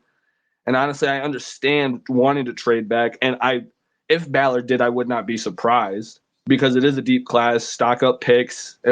I think we can all agree. I'm not saying that this team is bad, but I do think that there's a couple more holes that we're missing. I mean, Alec Pierce, the jury is out. Jelani with the soft tissue injuries, the jury is out. Granson, jury's out. Like that is one thing is we don't have an elite tight end, but we have guys that all contribute. So I think that's good. But again, D end, jury's out. Shit. Corners, jury's out. Safeties, so I think. I mean, like I said, I understand all three perspectives. You know what I mean? But I don't know. I'm pretty excited for the draft. I know a lot of people are kind of bored because it's not a quarterback this year, but I definitely think it's time to see if Ballard's draft philosophy actually pays off and he can have a draft class like he did in 2018. Because, I mean, I think last year's has the potential to live up to that hype. But other than that, he does have good late round picks, 100%. But we need a couple guys like a Darius Leonard, where you bet $5 and you win $1 million. We need a couple more guys like that. So, but that's all I got for you, man. Yeah, for sure. We'll keep you in here for group discussion. Yeah, I think all valid points. Yeah, I was like pretty 50-50 on Ballard, mostly because of Harbaugh. I knew they couldn't really coexist, which is surprising that Dodds is likely to go to the Chargers. How they would coexist too better than Ballard, but Ballard's such a big personality. But yeah, I'm excited. But it is hey, like we can both be pretty pro Ballard, but it's time, bro. Like it is time. Like you can say all the f words in the press conference you want. You can love the guys in the room, but moves are getting made and the coaching staff that I kind of like to get some fresh perspectives in there, and hopefully let's fire these guys up and get after the quarterback more. And if you are confident in that D line room, which like I could kind of buy it, I'd like just a pure edge though, even if it's like a solely third down guy to come in and sack situations and just put his head down and get to the quarterback. If you get a piece like that, even in free agency in the bargain bin Ballard, and then sign a corner for a lot, retain who you need to retain on our team, then draft whoever you want at 15 or trade up. Do not trade down though, because then I'll be pretty anti Ballard. But I'm fine staying at 15, but you have to address corner. You have to address like D end either in the draft or in free agency, like a fringe hand down the dirt, pure pass rusher guy. And then sure you can go offense in the draft even at 15 to stay put. But I just So I my bad. he needs to do One something. last Yeah, go thing. ahead and then go ahead and hit the request button. We'll do a group discussion after Colts for Life Okay, here. got it. So no, I was gonna say. So we go verse or UCLA dude first pick, right? If you could, it's gonna take a second because it is such a deep draft class and there's good talent. It's gonna take this year's second and either this year's third or next year's second and a fourth to go up back into like 30, 29, 28. Would you do it to draft a receiver? Yeah, if Or whatever position you want. Whatever position you want. yeah, I prefer receiver at the earlier pick if you're gonna do it, and then if you like an edge at the end of the first round, I'm fine with that. Like, especially if the fifth year option, but that doesn't really matter now because like we've said, this is literally about it for Ballard. Like again, prayers to Mr. Ursay. Hopefully he's okay. If he is like okay, then even then Ballard's probably not that great.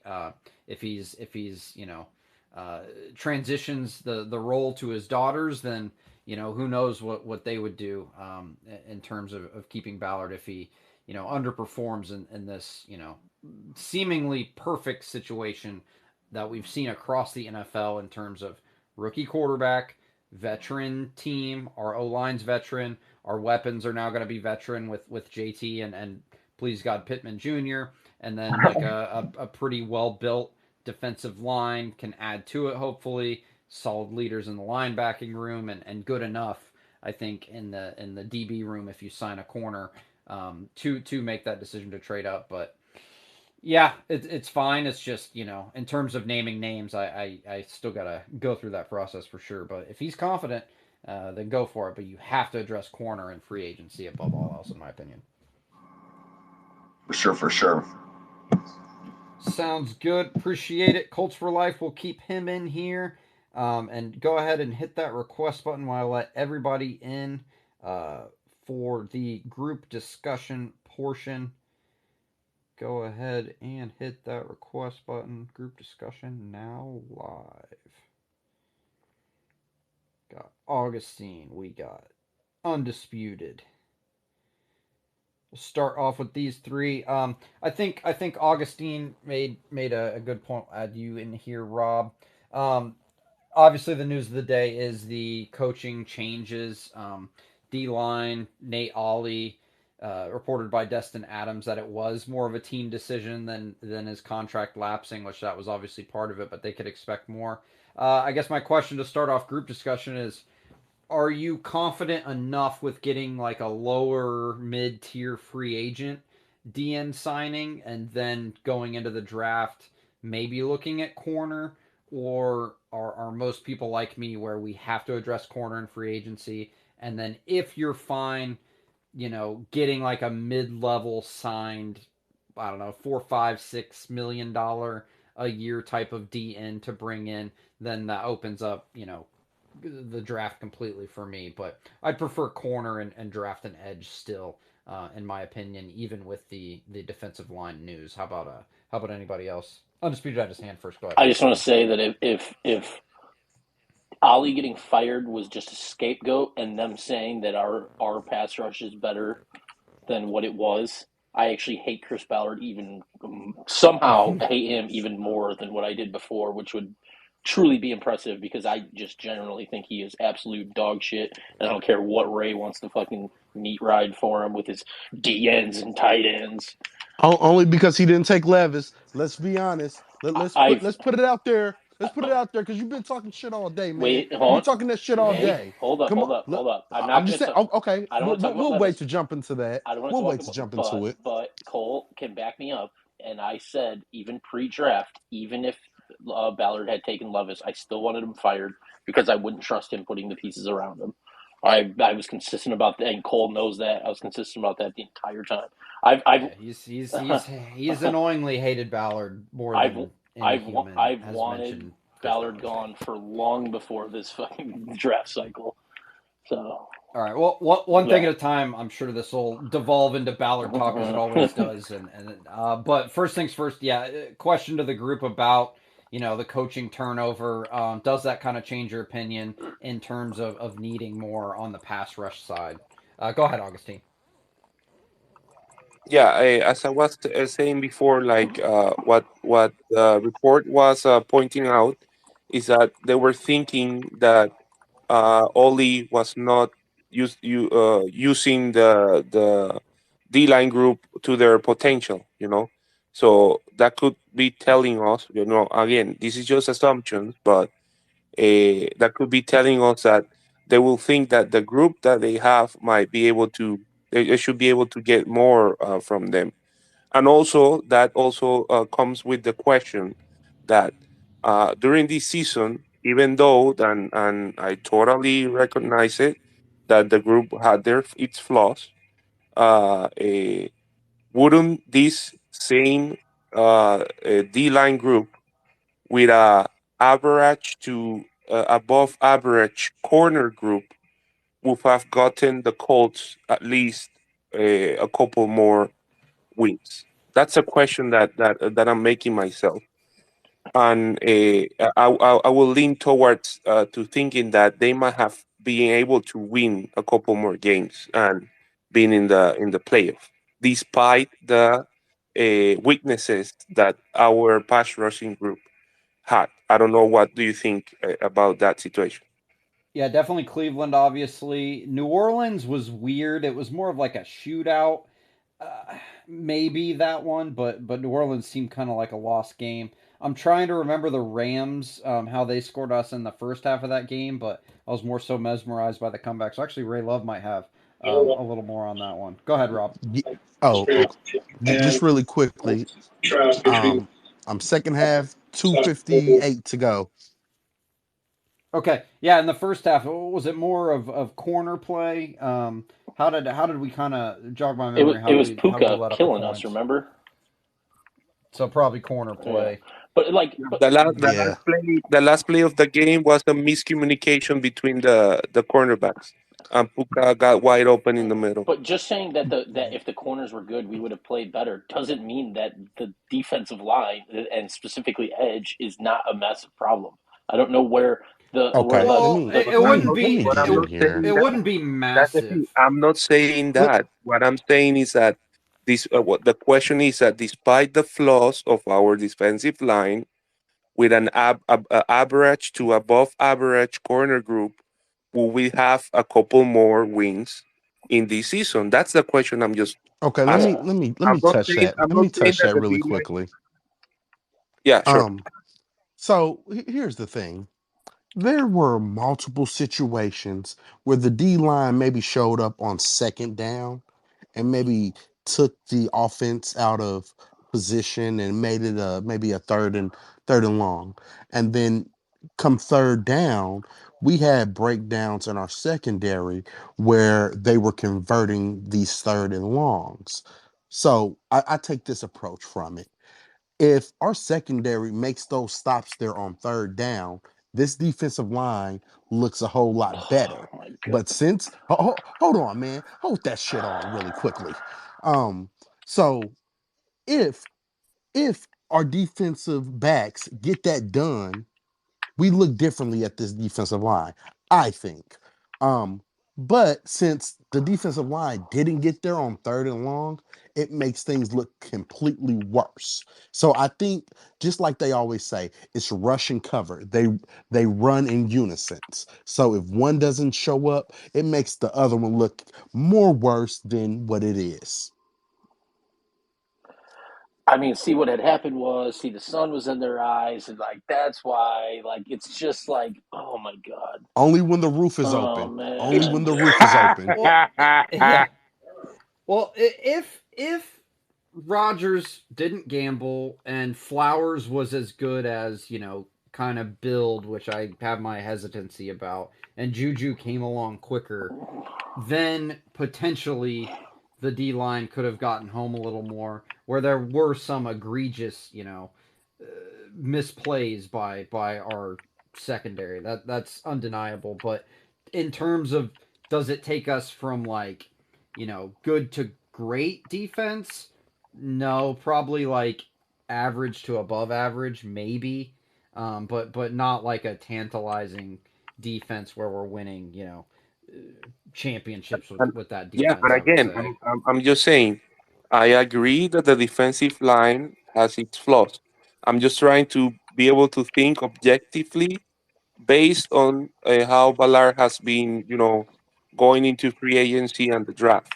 So that's all Sure. I'm saying. But is it realistically to say that if even after Flowers' injury, if Ballard was able to bring, I don't know if, but that time I don't remember if it was like there was a couple of cornerbacks still in the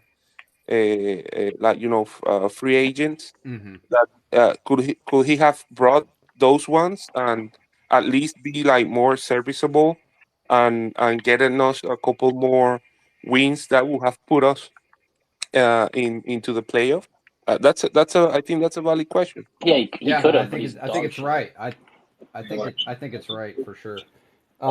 Let's get to Jack Rizzo up next. Been a little while since we heard from good old Jack Rizzo. How you doing? Catch him at the 12th Horseshoe podcast. Big fan of Jack Rizzo as always. What's up, man? Yeah, what's going on, everyone? Yeah, I know it has been a while, hasn't it? I've been going through it the last few weeks, but All good, man. yeah, Welcome back. thanks. It's been 2 weeks, and I already miss Colts football so much. Like, it's let's see, we've still 228 more days until we have Colts Don't football tell me on again. that. Oh my god, I'm already counting down the days. It's like it's horrible, but I'm not sure what y'all have really been talking about, but it, it was a fun season, but we'll see what happens in 2024. I can't wait to have AR back. I feel like 2024 though is going to be a make or break year for Chris Ballard. It's not a make or break year for Shane Steichen, but it is a make or break year for Chris Ballard because he's been here for 7 seasons now. He has 0 division titles and he hasn't really accomplished anything. If I'm being totally honest, I mean, this is one of the weaker divisions in the NFL, and we're the only team that hasn't won it at least once since I think since 2020. So, or actually since 2021, because all 3 teams have won since then, and we I think we have to make the play. If we get 9 wins out of Gardner Minshew, then we have to get 10 or 11 out of AR, and I think with the more cap space we have to make some moves in free agency. We can't go out there next year with the same group of corners that we had. I mean, Jalen Johnson, L'Jarius Sneed are 2 corners that are available. I think we should sign one of them. Antoine Winfield Jr., one of my absolute favorite players in the league, is there. And then in the draft, get an edge, get another weapon for AR. Bring back Pittman, bring back Grove. I wouldn't pay Blackman because of his injury history. Kenny, we can bring back. I wouldn't say it's as big of a deal as Pittman or Grove, but it should be an interesting offseason, though. I mean, it's nice that we don't have to go through this whole head coaching thing because that was so painful to go through last year. If I'm being totally honest, I mean, we were through it together. It was painful for like 5 weeks. It took forever too for us to get Shane Steichen. There was all these people talking about how we're gonna bring Jeff Saturday back, and it drove me crazy. But I mean, Chris Ballard has to do some things this year. He has to be aggressive in free agency. I know it's not really his thing, but with the cap space we have and with the good draft picks we have to improve our team, and we can't just go out there and sign Eli Apple as our big free agent signing. So Chris Ballard's got to put his big boy pants on because this is probably his last chance, honestly. Because I feel like if the Colts don't make the playoffs next year, the Ballard is out the door, and the Colts find a new GM for Shane Steichen to work with. Yeah, I would agree. Even, God forbid, knock on all the wood in the world, AR doesn't play every game next season too. I think even then Ballard would for sure go if it's outside looking in, especially if we get leaped by the Texans or even lose to the Titans. But Ray Love, go ahead, and then yeah, anybody can chime in. I've just been muting mics. To cut back on background noise when other people are speaking, but feel free to hop in whenever. Go ahead, Ray Love. Hey, I want to kind of change the topic here, but they just gave us an aerial shot from that Rams game, and might I say, Indianapolis, downtown Indianapolis in September, early October is a beautiful thing, especially down around the stadium. Oh my gosh, The- it is beautiful. If you haven't been, trust me, you need to get here. But I want to touch on this because I hear a lot of one rump ranger I hear talking a lot about how this draft is very deep. Um, so this is my thing. If this draft is so deep at a lot of the positions that you might need, and we I keep hearing the word, this is the most talented draft class and it's deep and all those things. So why wouldn't a trade back be possible, or even likely, or even we don't want to entertain that idea of it all? I don't understand. If we're saying this draft is so deep, wouldn't it make sense to trade back, pick up more players, and have more shots if this draft is full of those um, talented players, as we all say? Well, as I hear Mr. Top Rump Ranger say. Yeah, So I go ahead. personally, I'll go quick. I just think we're in the term of like big game hunting. Like the roster to me is good enough, obviously, to win 9 games with Gardner Minshew. We're looking for home run hitters, and you're just more likely to have them how higher up you are in the draft. Go ahead, CJ, and then anybody can chime in on this one. Augustine after.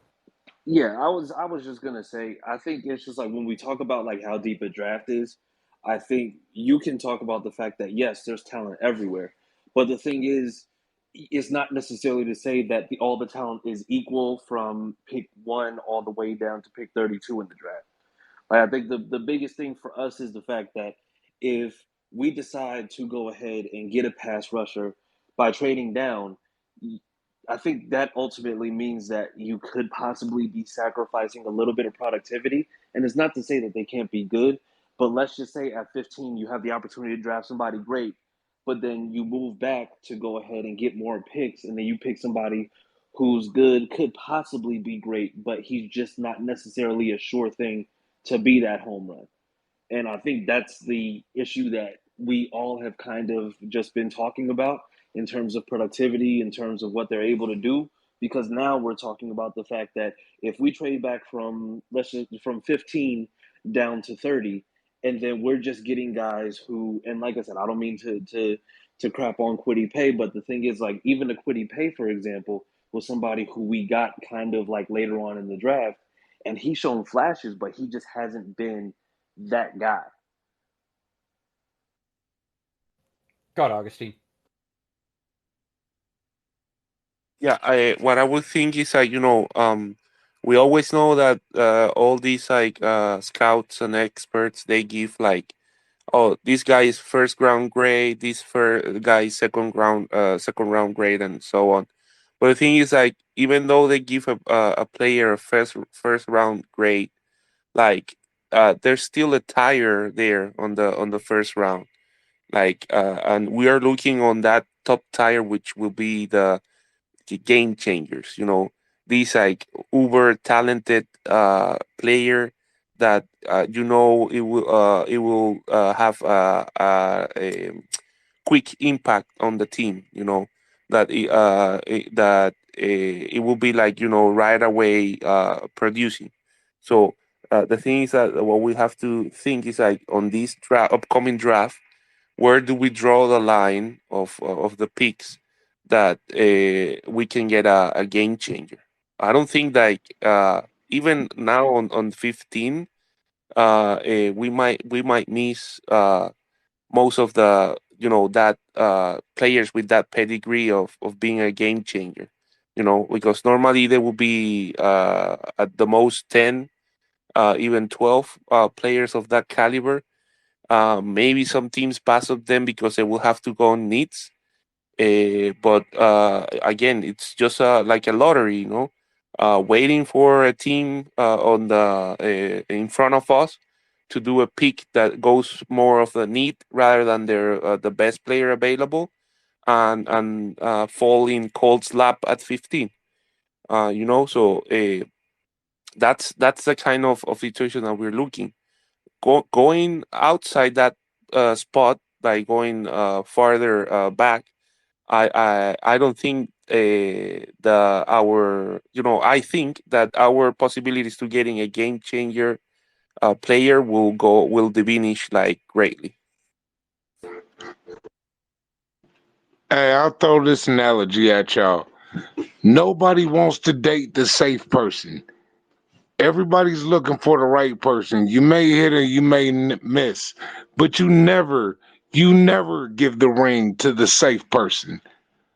And at 15, we got a chance to go for the right person.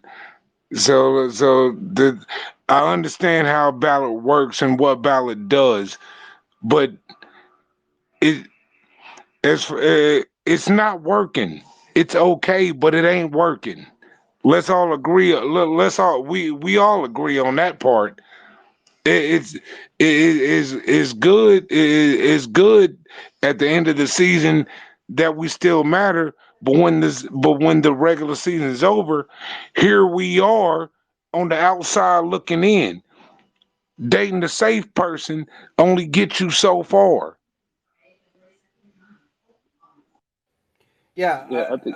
I'm missing a little bit of the personal analogy, because I think you want a little security going into your personal life. But hey, to each their own. But I get the sentiment too. Like, I'm ready to go big game hunting. I'm ready to hit the home run. And I think Ballard should be too. Like, he can act like he's so pissy in his post game pressers, but like, bro, it's time to nut up and pick some guys you wouldn't normally pick, because they want to be here, they want to make an impact, and they want to play, some hard hitting football. That's why I prefer defense. But yes, any sort of big talent, guy who has produced. That's why you're in.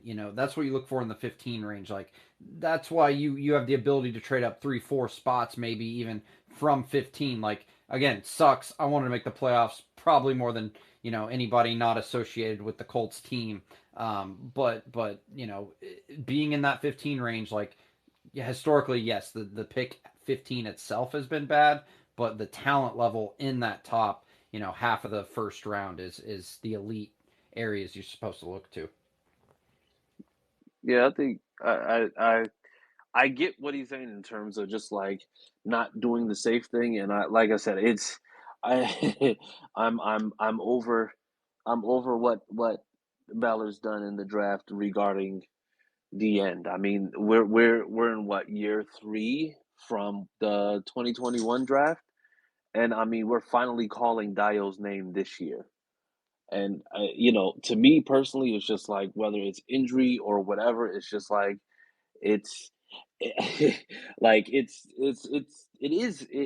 has been drafting with safety. It's safe to move back because it's safe to get more picks, And so this way, if somebody doesn't work out, then that increases the likelihood that you'll be able to possibly in the same position group maybe get somebody who will possibly work out. But I mean, if we're being completely real, that's it's the Ballard safety picks just aren't as safe as he would like everyone to believe. And I mean, he can be pissy, he can be doing this, but the thing is, fact of the matter is, he's drafted God knows how many DNs, and I think at this point, none of them really have worked out. The only people who really work on the D line has been Buckner, who was a I'm going to say a proven commodity coming out of San Fran, and then you also have Samson Nabugum, who had a decent year. Grover Stewart was one that it's just like he's a run stuffer. So I think it's just like you can kind of give him the nod on that one.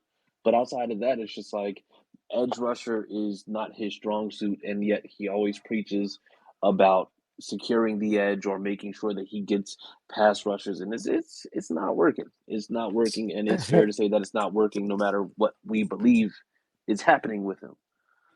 Hey, and I got a question to follow up with that then. Mm-hmm.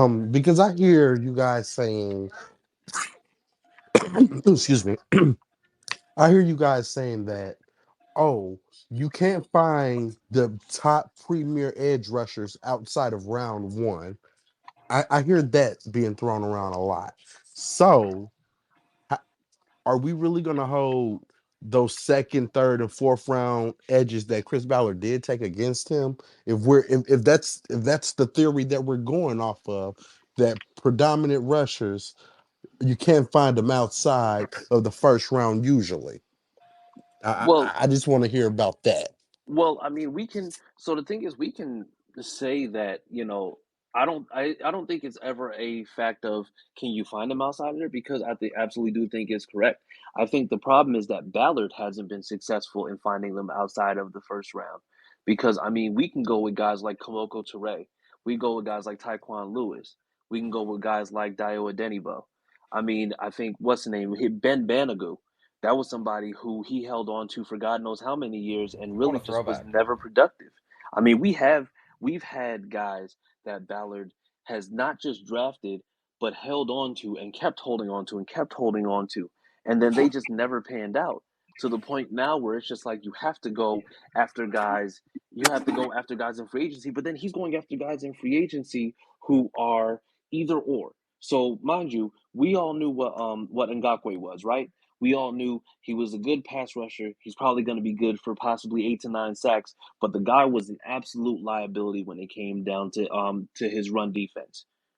And then we got Ibukum, who Ibukum was proven to be able to be productive, and to me personally, he actually did work out for what we got him for. So the thing is, if we're using a recency bias, then he's been able to go into free agency and possibly go ahead and find us a guy who can go and who can play in that position and can do well. But the problem is, he has yet in any draft, and mind you, he's been doing this for years. Mind you, Kamoko Toure came in the same draft that Quentin Nelson and Shaq Leonard did, and yet we still never got that true production out of those guys, and even since he's drafted DNs since then, we still haven't gotten that production. We're still waiting for Quay to come on. So the Okay, thing so Yeah, is, go ahead. oh, Go ahead, Ray Love, and then we'll get to go ahead. Brock. I just want to follow up with this then.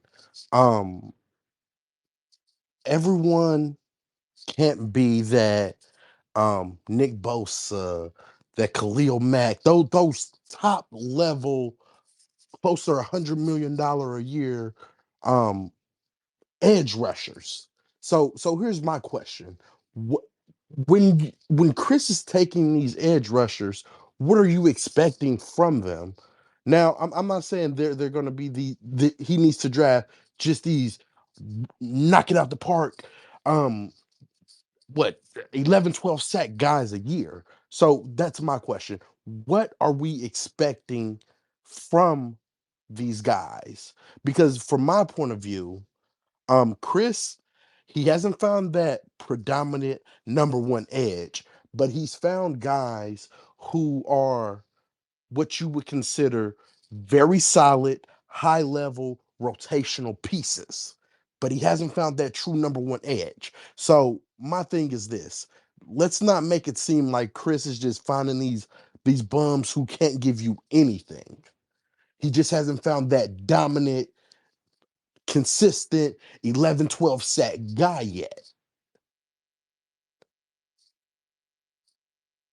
Yeah, go ahead and get in there, Brock. I think interesting point too. Before Brock jumps in, we kind of tweeted. I can't remember the exact, questioning and probably about the draft, but it's like, do you trust Ballard to even pick an edge at 15 or higher if it falls that? And I'm like, well, really, what choice do we have? Like, if that's kind of the decision he makes, then like I'm fine with him going that route. So while he's missed in the past, like second round corners, like let's hope Juju's good corners in general. Like there's certain areas, yeah, I'd prefer him go free agent, but I think edge rush, like for a premier one, if we're not going to pay one, which I don't think we will, then he kind of has to go against that norm and take one higher in the first round or even a higher in the first round wide receiver. But yes, back to the key point of overall, no, I think you have to either stay at 15 or trade up. But go ahead, Brock. Thanks for coming back on.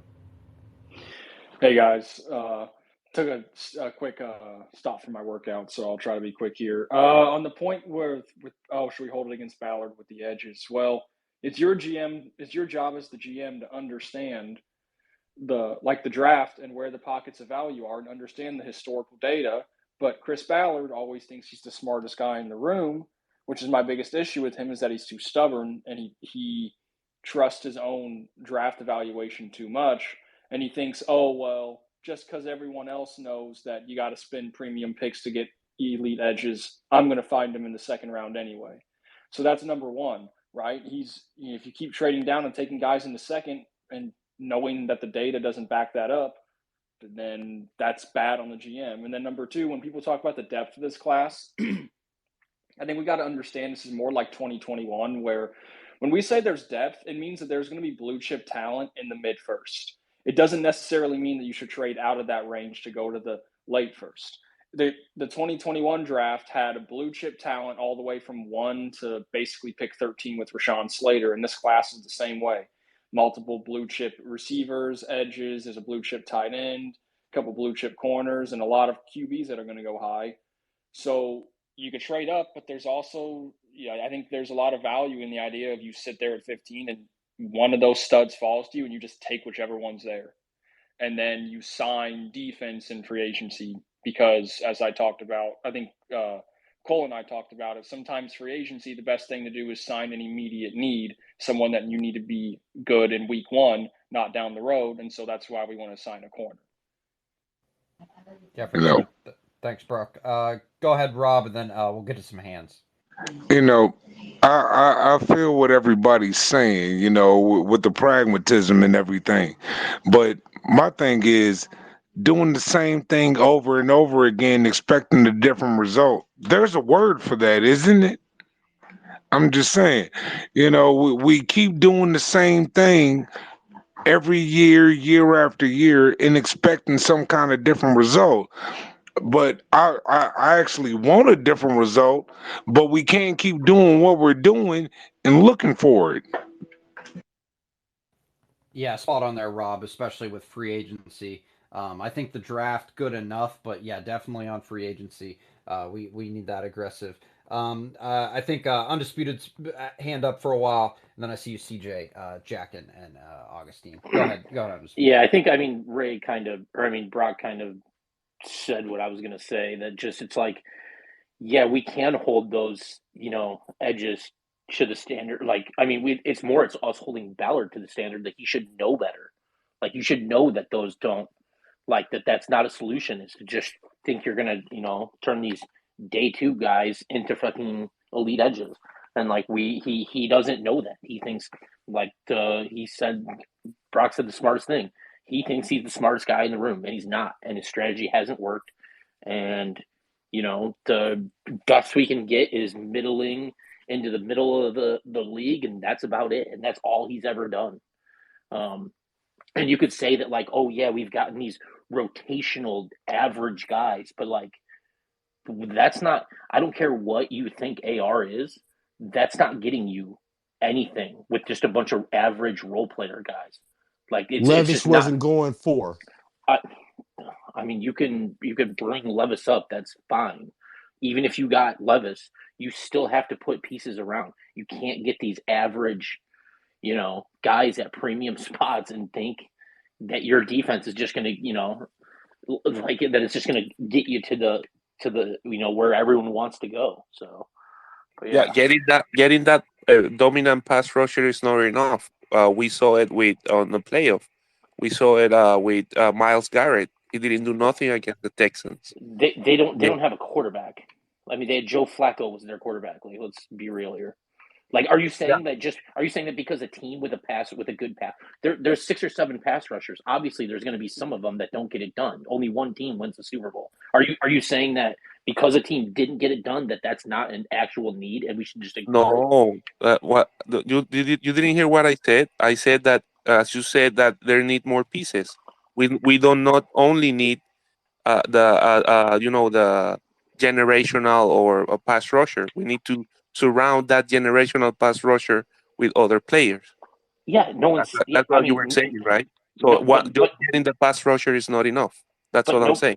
yeah, but nobody is saying that it's hey, we get a pass rusher in the first round and then we just skip rounds 2 through 7. Like no one's saying that. But it's just you have to understand, and that's I like all the data shows that like the elite pass rushers generally almost are going not only in the first round but usually higher in the first round. Um, I mean, TJ Watt somehow I can't believe he went like 29th. Me and Brock talked about that for a while one time. Um, and Max Crosby is like a 5th rounder. That shit just doesn't happen though. Like if Ballard's waiting for some late guy like that to miraculously hit like Max Crosby did, like we might as well just trade everybody for picks now and fucking call it in. So Let's get to Joke. I know he hasn't spoke yet on today's show. Welcome back to the show, Joke. Thanks for coming back. Anything top of mind? You want to get into the D line discussion? Anything about the coaches who were let go today? Floor is yours, Joke. Thanks for coming back on. Hey, love the show. Glad to be back. I missed it last week because I was stuck at work. But I hear talking about the draft. Everybody knows I'm a Brock Bowers fanatic. If he's there, we're taking him. No ifs, ands, or buts. I mean, having him, AR, and JT is gonna keep a lot of defensive coordinators up at night.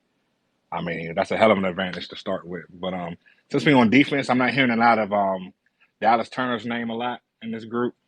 I hear a lot of Jerry Verse, but give me Dallas Turner over him. But if I had to pick a defensive starter player, and at the 15th spot, if he does drop, I like Jerzon Newton, the D tackle from Illinois. So I think that's something we're missing the interior as well, because DeForest Buckner's getting old. So I mean, we're gonna need some people to rotate in, and the more we keep people fresh, the better off we'll be. So it's a marathon, not a sprint.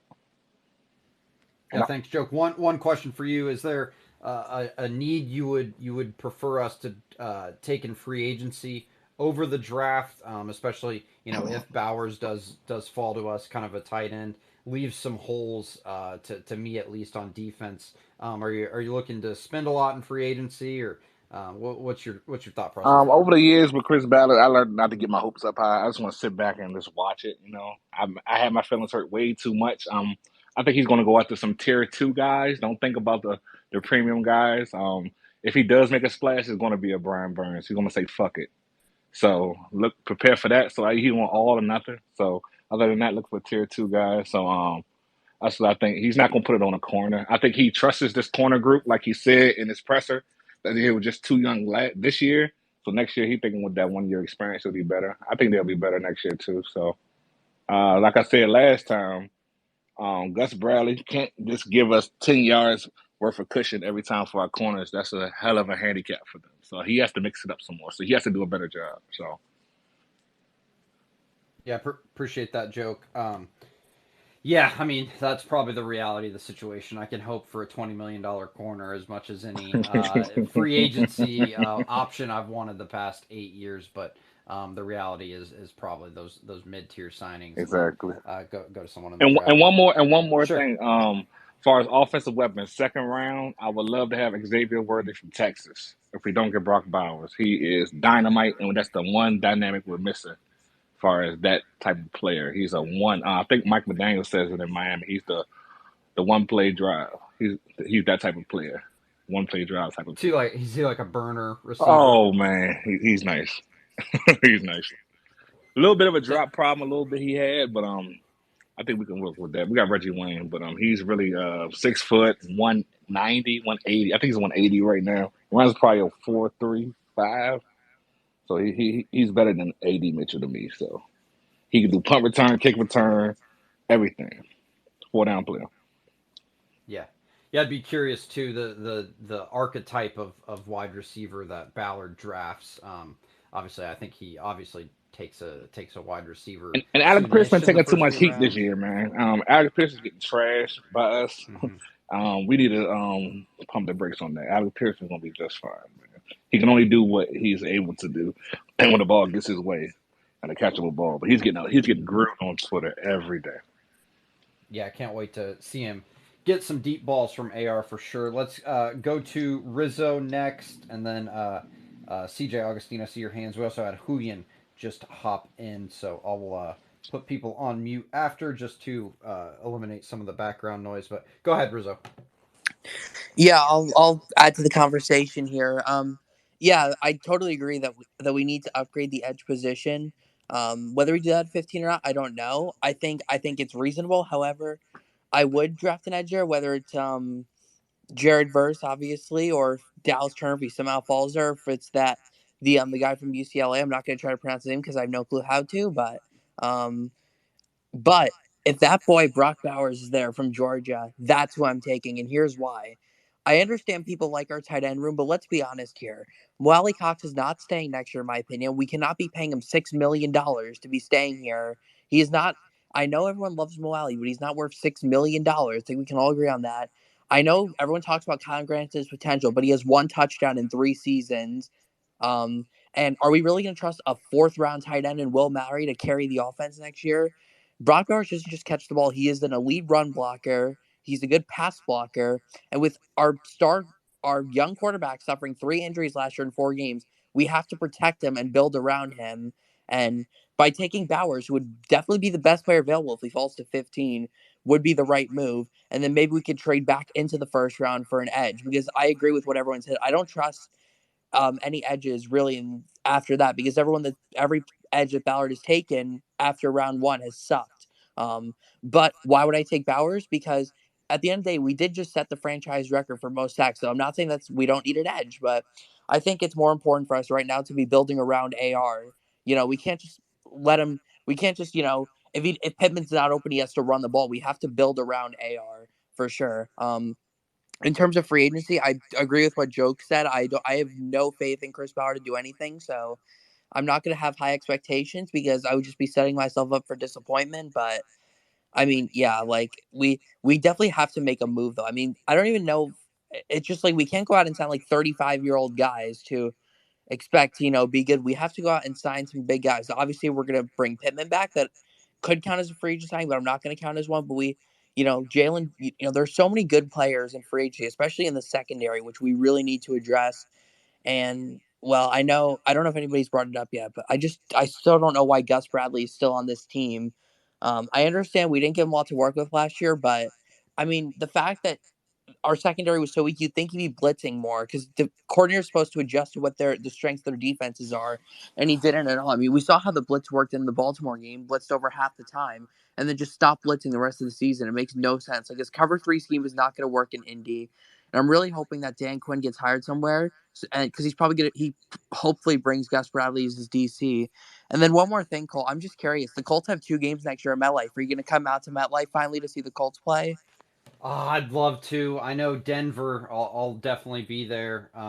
It just depends on timing how the schedule comes out. You know me. I'm the schedule hawk here in early May, so can't wait for that.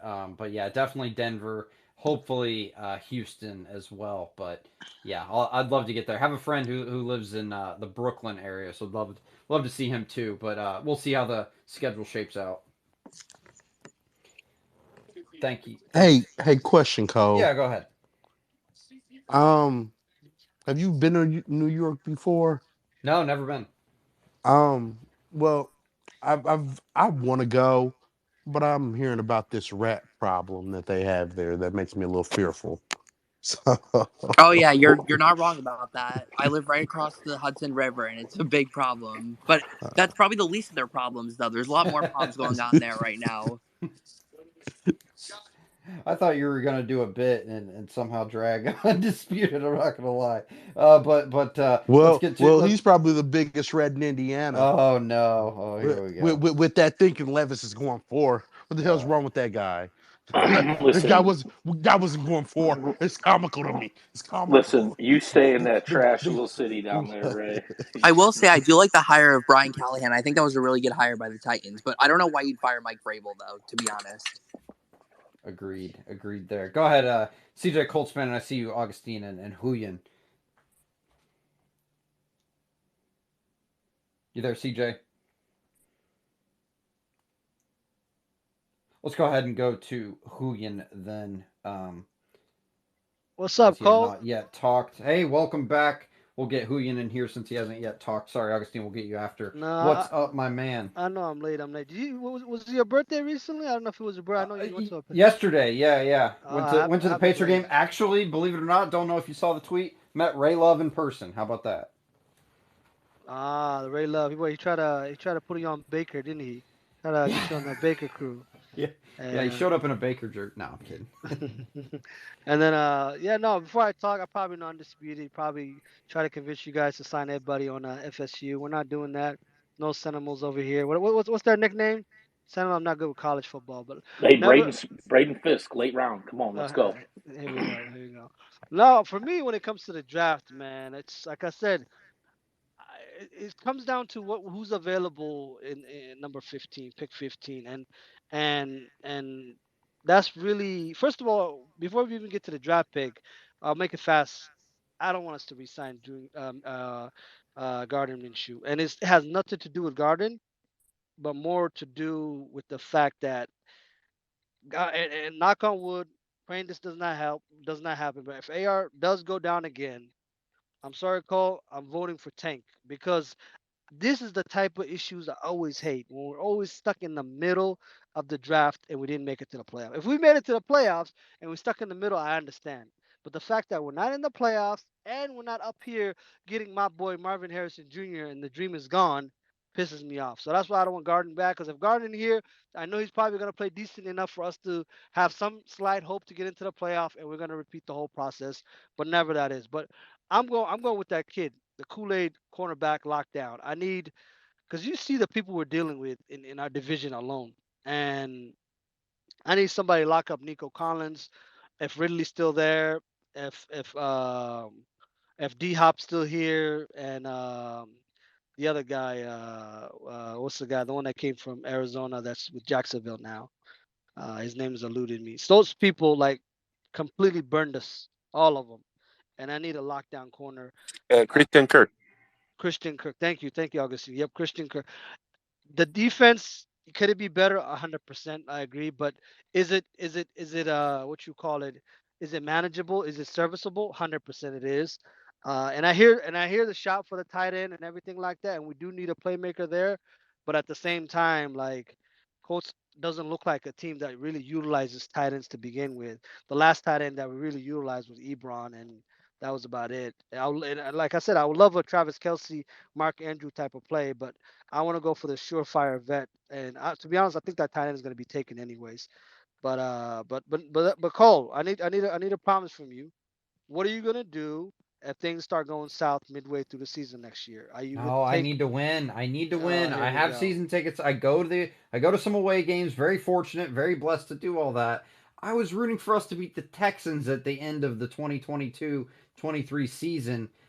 It's just when you're there, and it's just all the I run the playoff calculator like Jeff Saturday still was alive with like 4 games to go, 3 games to go. I think we weren't mathematically eliminated until the last 3 of the 2022-23 season, but I hear you. I hear the frustration, but I can't do it. It's so hard, and losing culture really infects the whole organization. Like, look at the Browns are just starting to turn around. Yeah, the Jets got Aaron Rodgers. He got hurt. Maybe they're better next year, but teams like that who have been suspected of intentionally tanking. Even Houston just turned it around miraculously, but But you teams see like why they that, they turned around can't get the though. stink out of they got the quarterback. Yeah, they got the No, it's quarterback. not even, yeah. It's also the fact that these teams have been drafted in the top 5 for how many years? I think since I watched in football, probably Cleveland Brown has probably had the most first rounds. I think Jacksonville. Correct me if I'm wrong. They have back-to-back seasons with the first round. But would you You know? rather? Wouldn't you rather see some wins to go with it than just like keep throwing dart? Like, but look, they're all eliminated from the playoffs though too. Like the top teams, the Ravens, like always like mid bottom to yeah, the Lions, sure. 49ers always that mid lower tier because they're consistently making the playoffs and they have that culture to go around. And obviously the Chiefs Hey, have the what's quarterback. what's what's the common denominator with them? Quarterback. No, not really. They all Well, have Purdy. Yeah. they all have great front offices that draft great. They just, I Well, mean, the we don't have Lions that. recently. I mean, I Chris guess. Chris Chris, Chris Ballard isn't bringing us to that kind of level. It's It just doesn't not. matter. Levis wasn't going for. Let it go. Okay, dude. All right. No, Uh, Cole. I just get like I said. The NFL is structured in a way where it rewards to suck if you're not making it to the playoffs. Do you see what I'm saying? Like the fact that these guys that tanked horribly or had a horrible season get to pick the best out of the litter first. But That's like unfair every it season. but Huyan, it doesn't, because if you look at, like, the Browns have one playoff win in, like, however fucking long, and they had an infinite amount of.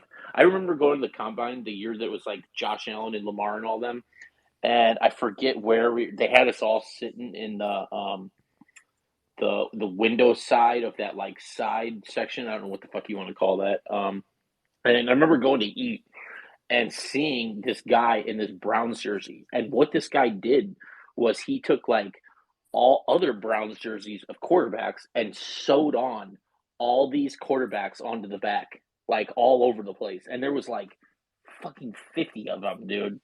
I mean, so tanking does not. I am, and this was one of the only years I ever said to tank in my entire life. I mean, there's no evidence that says it definitively benefits you long term.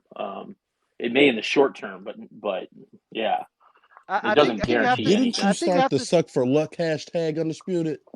If I No, remember correctly, you started that hashtag. No, I think we got to take into consideration who's coming up in the draft. Like if you see a generational quarterback coming up, or you see a top player like Marvin Harrison, or edge rusher like Miles Garrett, then at that moment you need to take that into consideration.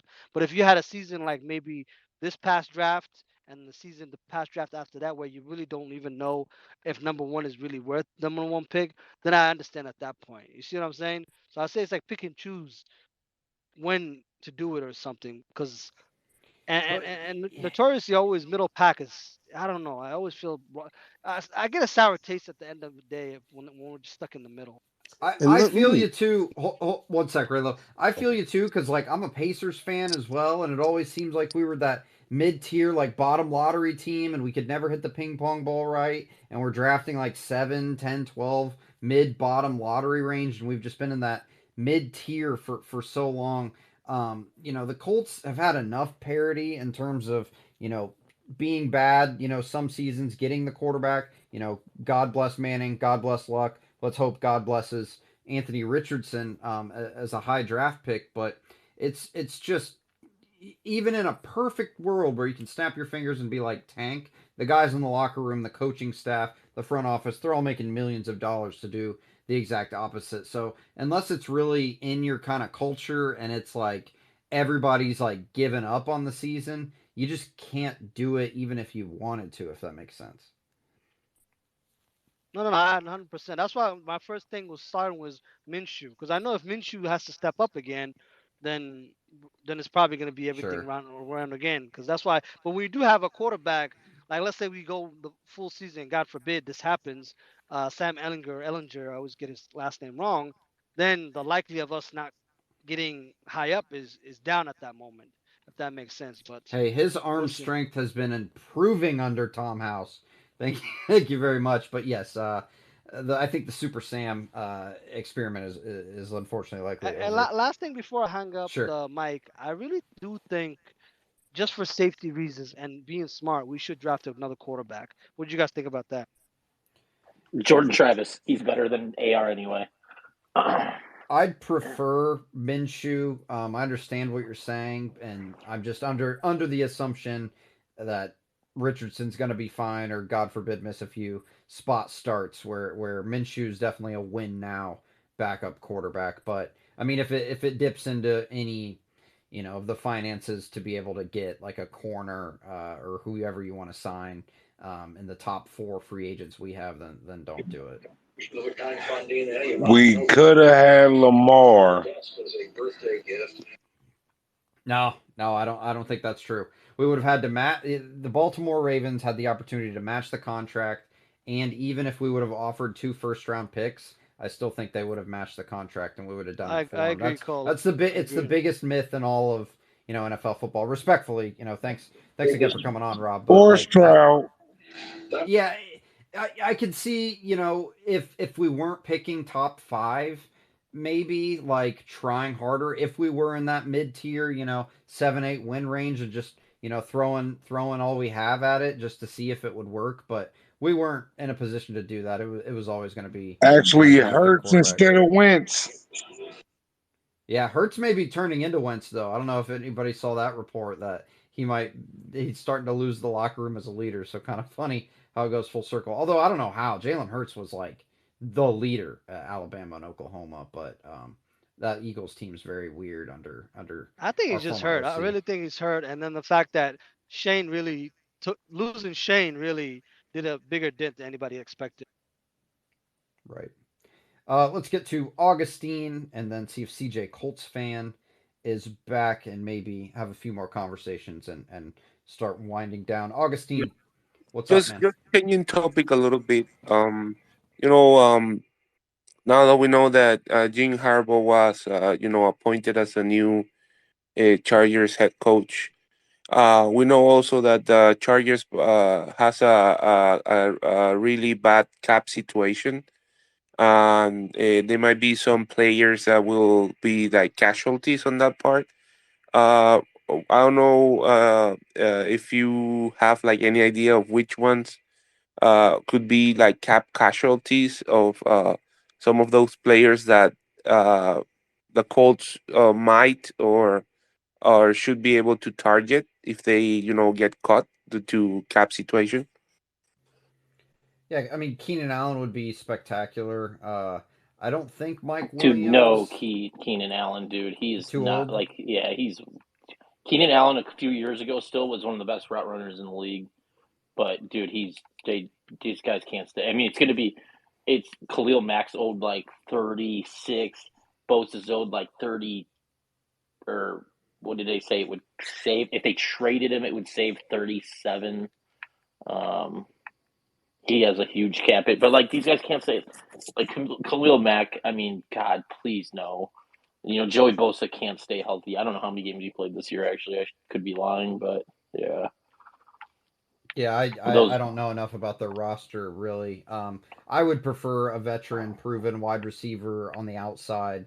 But again, yeah, in terms of giving up too much draft capital, no. If they get cut and sign, we'll talk about it then. But it will be interesting to see because they are in cap hell, and it will be interesting to see what they have at 5. Mel Kiper says, Bowers at 5, which I don't see the Chargers taking a tight end. I feel like they have Wow, more Chargers needs. actually drafted number 5. Yeah, how about that? They were a Damn. train wreck at the end of the season. If anybody's still listening to Kuiper at this point. Yeah. Good old Robert Ursay, if anybody has seen that viral clip. Can I give my impression? Yeah, go ahead. Mel Kiper knows as much as my postman.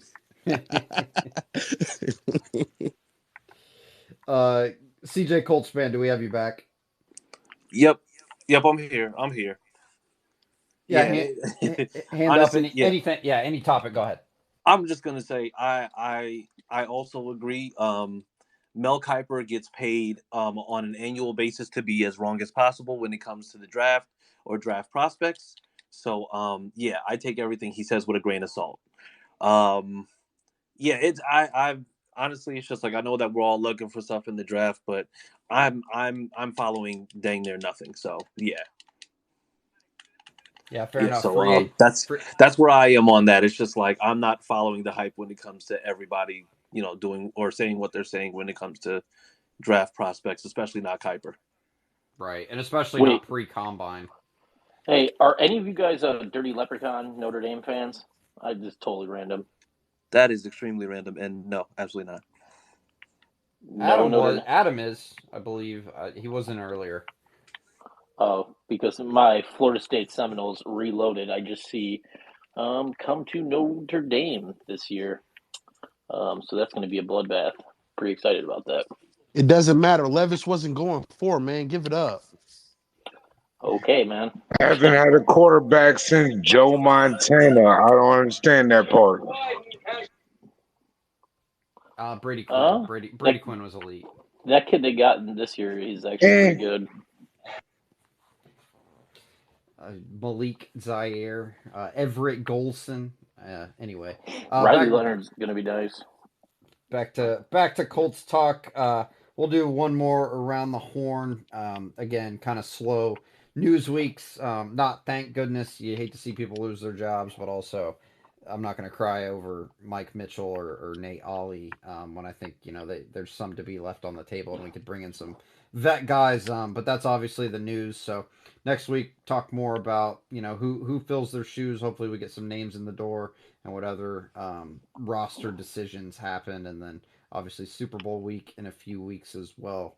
But yeah, all leading to the combine at the end of February, and plenty to talk about there, and hopefully some free agency and internal re-signings get done before that as well. But does anybody else have any Colts topics to bring up before we get out of here? Give it around the horn here. Did you guys talk about Ursay and in condition updates that we have? No updates. Yeah, radio silence really since the Colts issued pretty much the same statement. They did it first after the news came out about his potential overdose in Carmel. You think you think it's true? he got the money, but he a little old for that bag, ain't he?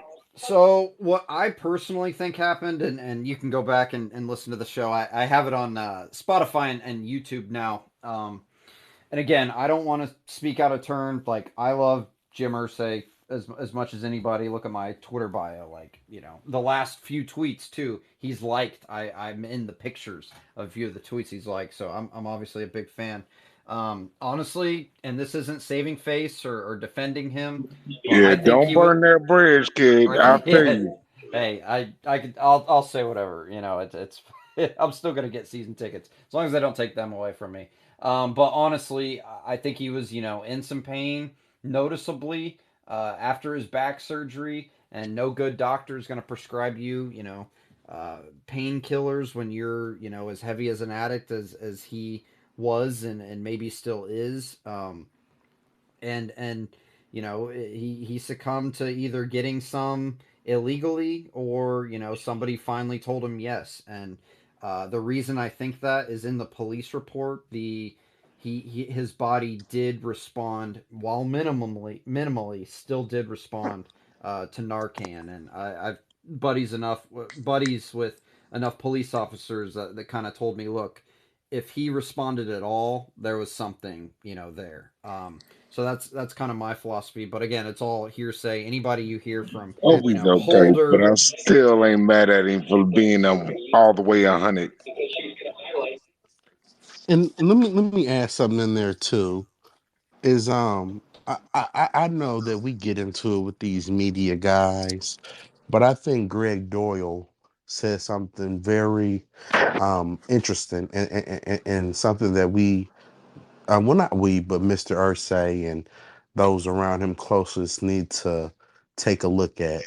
Mr. Ursay has went through a lot of surgeries, and so he's not as nimble as he once was. He's having trouble getting around and things like that. So if that is the case where he's not getting that physically prescribed by one of his physicians, We need to take a look at those closest to Mr. Ursay that are going on going along and being okay with going out and getting things that we all know he probably shouldn't be having, if that is the case. So we need to take a look at the people closest to him who's allowing that to go on, and just being the yes man instead of standing up for him and doing what's best for his best interest. So I generally agree with that. I think I mostly agree with that on a different topic though that came out that 8 days later he was in the locker room after the Steelers win, hunched over on his dual canes, and to me that's a little more egregious than monitoring your billionaire dad or lack thereof monitoring your billionaire dad who has a million contacts to access drugs with how again all alleged. Let's hope it is the respiratory illness they say, and he didn't even pop one or two just for comfort reasons. But I more so look at the family and question how you let a man who, even if he didn't have an overdose, at least it was a episode, come into the locker room 8 days later. And again, Greg Doyle, decent enough article for it. I'm a part of his like text chain where he has the like thing, and he has me blocked on all the shit. But I texted back. I was like, why didn't you say that he was back in the locker room 8 days later? And Greg said essentially that he didn't think it was that big of a deal. Not sure what that even means or matters. We're in the dark about his life since that game. He's disappeared again. Him being at that game doesn't prove or even suggest anything given the last month. So, again, just trying to dig deeper and question any of the writers' understanding, and they're so standoffish about it. Look at fucking Stephen Holder, too. Is supposedly in with the it crowd with the Ursays. He had the biggest in with any of the JT news, and he's even being left in the dark. So, and being coy too when fans tweet at him, "Hey, Ursay was at the Steelers game." There you go. It proves how much they think they don't know about his personal life, and that whatever happens to Mr. Ursay, God love him, God bless. He'll always be a rock star for that man. Like the shit he's seen, gone through, came back, won a world championship. If it's ultimately what costs him, like that's kind of the rock star lifestyle that he obviously wants to portray he's living and still living. So very unfortunate. And again, I hope we're wrong and it's not an overdose, but I think a lot of things are pointing to that. And hopefully he's in rehab and it's not a respiratory illness. He's legit, in like a vacation and the hills or something fancy. But I'm honestly very worried for his health at this point. Carl, how true is it this thing I saw? I forgot who posted. Inheritance tax goes from like some number like 18 to like 40%. Right, that's if you're an idiot billionaire.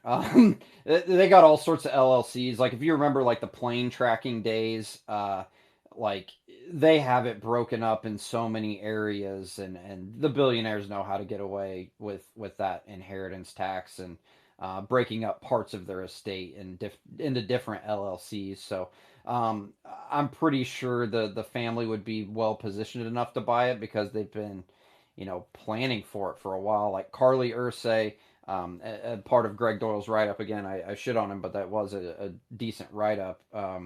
Has been really hands on deck in terms of the day to day ownership since his initial issue in, gosh, was that 2014? At this point, 10 years ago, did he get that arrest? Yeah, it was 2014. So there's ways around it. Again, they're billionaires. They're gonna get what they want, and they're gonna get their tax relief, and it'll be passed down to the next generation of Ursays. I can virtually guarantee that. And I want to say this too, just to add to that, is that that situation happened with his father as well. Once his father passed, he had to go to court to fight with his mother over Stepmom, ownership yeah. of stepmom over ownership of the team. So I think just with him going through a situation like that, I would think he would be diligently thinking of that prior to this certain situation coming up to already having those types of things and arrangements in place. Oh yeah, yeah. I would assume so. Again, he's lived 100 lives and one. And again, you know, hopefully I'm wrong, but I do not have the best gut feeling about this outcome. Augustine, go ahead. Yeah, I just wanted to clear out about the the situation with the taxes. Exactly at itself is not an inheritance tax. The correct name of the tax is a federal estate tax, where like people when people passes their wealth to the next generation, their families. So, but as you said, there's several mechanisms that for sure the Irsi family might already employ to lower that impact whenever that time comes. Right, like LLCs, like they have like one for like everything. The Jim Irsay Experience Museums probably a big write off for the Colts. It's probably part of the plan to look. Great guy, but all the giveaways amazing. No owner is as generous as him, but also you can write a lot of that off and lessen the blow. But two, who knows how much cash on hand the family even has. I would suspect as much as any other billionaire to be able to pay. But again, let's hope it doesn't come to that. But you know, again, mostly thoughts and prayers for Mr. Ursay for sure. Any last calls here before we get out of? Yeah, Hey, I do. Yeah, oh I my do. God. Yeah. Here we go. Um, Here we go. I want to say this, and I just want to make this clear. Um, AR's a Hall of Famer. I'm calling it now. Oh my God. I think it's funny. I think it's really funny how AR kind of looks up to Tom Brady, and being, of course, he's been drafted to this market, and it's kind of funny that Will Levis looks up to Peyton Manning. I just find that a little comical. Um, just Yeah, the based better, off that, the more talented quarterback, hold on. the more I got the talented mic quarter, hey, now. the I more got the talented mic now. quarterback would look up to Who, the more who, talented who, quarterback. who? Yeah, the most talented regular season quarterback. No disrespect to everyone who holds on to Manning still, but he rubbed me wrong with that whole Denver thing that he's been claiming these last few years. But like I was saying, AR is a Hall of Famer. Get that jacket ready. Get the Super Bowl trophy ready. Um, hang his jersey up in Canton already. No need to play it out anymore. Just hang it up. We know it's inevitable. It's coming. Levis wasn't going for. We all know that. He's lucky he went 33. He was in the second round for a reason. That's what happens when you're a good quarterback, but you don't have the talent as a top four pick. Um, where else do I want to Good go with God. this? Where else do I want to go with this? Yeah. He has incredible pocket presence. That guy down there in Tennessee does not. He's very agile. That guy in Tennessee isn't. Um, he has a team surrounded around him. That guy in Tennessee doesn't. Where else do I want to go? I have a whole shit list of things like I can go down to, but we got a long off season, so we can get into it another time. So yeah, that's all I got. Thanks, Trey Love. Hey, As I just want to say that I'm just grateful that for another week we ended the space without incidents. I'm really Dude, hey, I was gonna say that. Fuck you, Augustine. I was literally about to say it, and then Ray started going on his tangent of nonsense. yeah, that was yeah, that was cue No, cue the no meme. cops, no FBI, no. All right, we'll wrap it up here. One last Well, call. we might need the Secret Service those for Spit it those out, teams Junior. next year. We're gonna need the Secret Service, the National Guard, for how that ass whooping's finna take place when AR runs wild, wins comeback, MVP. I don't know, Come six back. man trophy, whatever the hell you want to give it. I don't care. Give it all to him. He's Come setting back this shit from on what? fire. Six man. What? Yeah, he's setting this shit on fire, man. Just wait. Come back. back. Oh, look! Oh, that's just beautiful, beautiful Come pass. back from I'm what? still, I'm Shitty. still looking at it. I'm still looking at it. Come back from shitty prospect to No. fucking. From that cheap ass hit in Oh October. That God. cheap ass hit in October. That's what the hell happened. It was a cheap ass hit. And also, A one cheap correction: ass hit. He got AR talent. looked up to Cam Newton. He corrected it to what's the fantasy football Matt Berry. He And, looked up to AR, not Tom Brady. and So and the and let NFL me fucked say that up. this too, Cole. Let me say this. It's no more Cam Jackson. It's Anthony Richardson now. Oh Cam my Newton. god. Yeah. Please shut up, Ray. Right. Hey man, Please. we can go all night if you want. My fucking On the my post on the post Colts Homer fan Cole show, you can go all night. I gotta get out of here. Appreciate you guys as always. Again, go check me out now. I'll upload this to Spotify quickly. Have a cool new Spaces downloader, and to YouTube as well. You can see all my cool things behind me. So love doing this. We'll continue to do it every Wednesday at 8:30. Go check out Rose Inc. as always on Instagram, and Permanent Makeup from Rose Inc. as well. Google Anita B Beauty LLC. It'll all pop up too. I'll see everybody next Wednesday. Hopefully some new coaching additions to chit chat about, and who knows, maybe a internal free or re-sign or proposed re-sign coming up soon too. So appreciate everybody for hopping on. As always, we'll see you next week Wednesday at 8:30 p.m. Eastern Time. See you, everybody.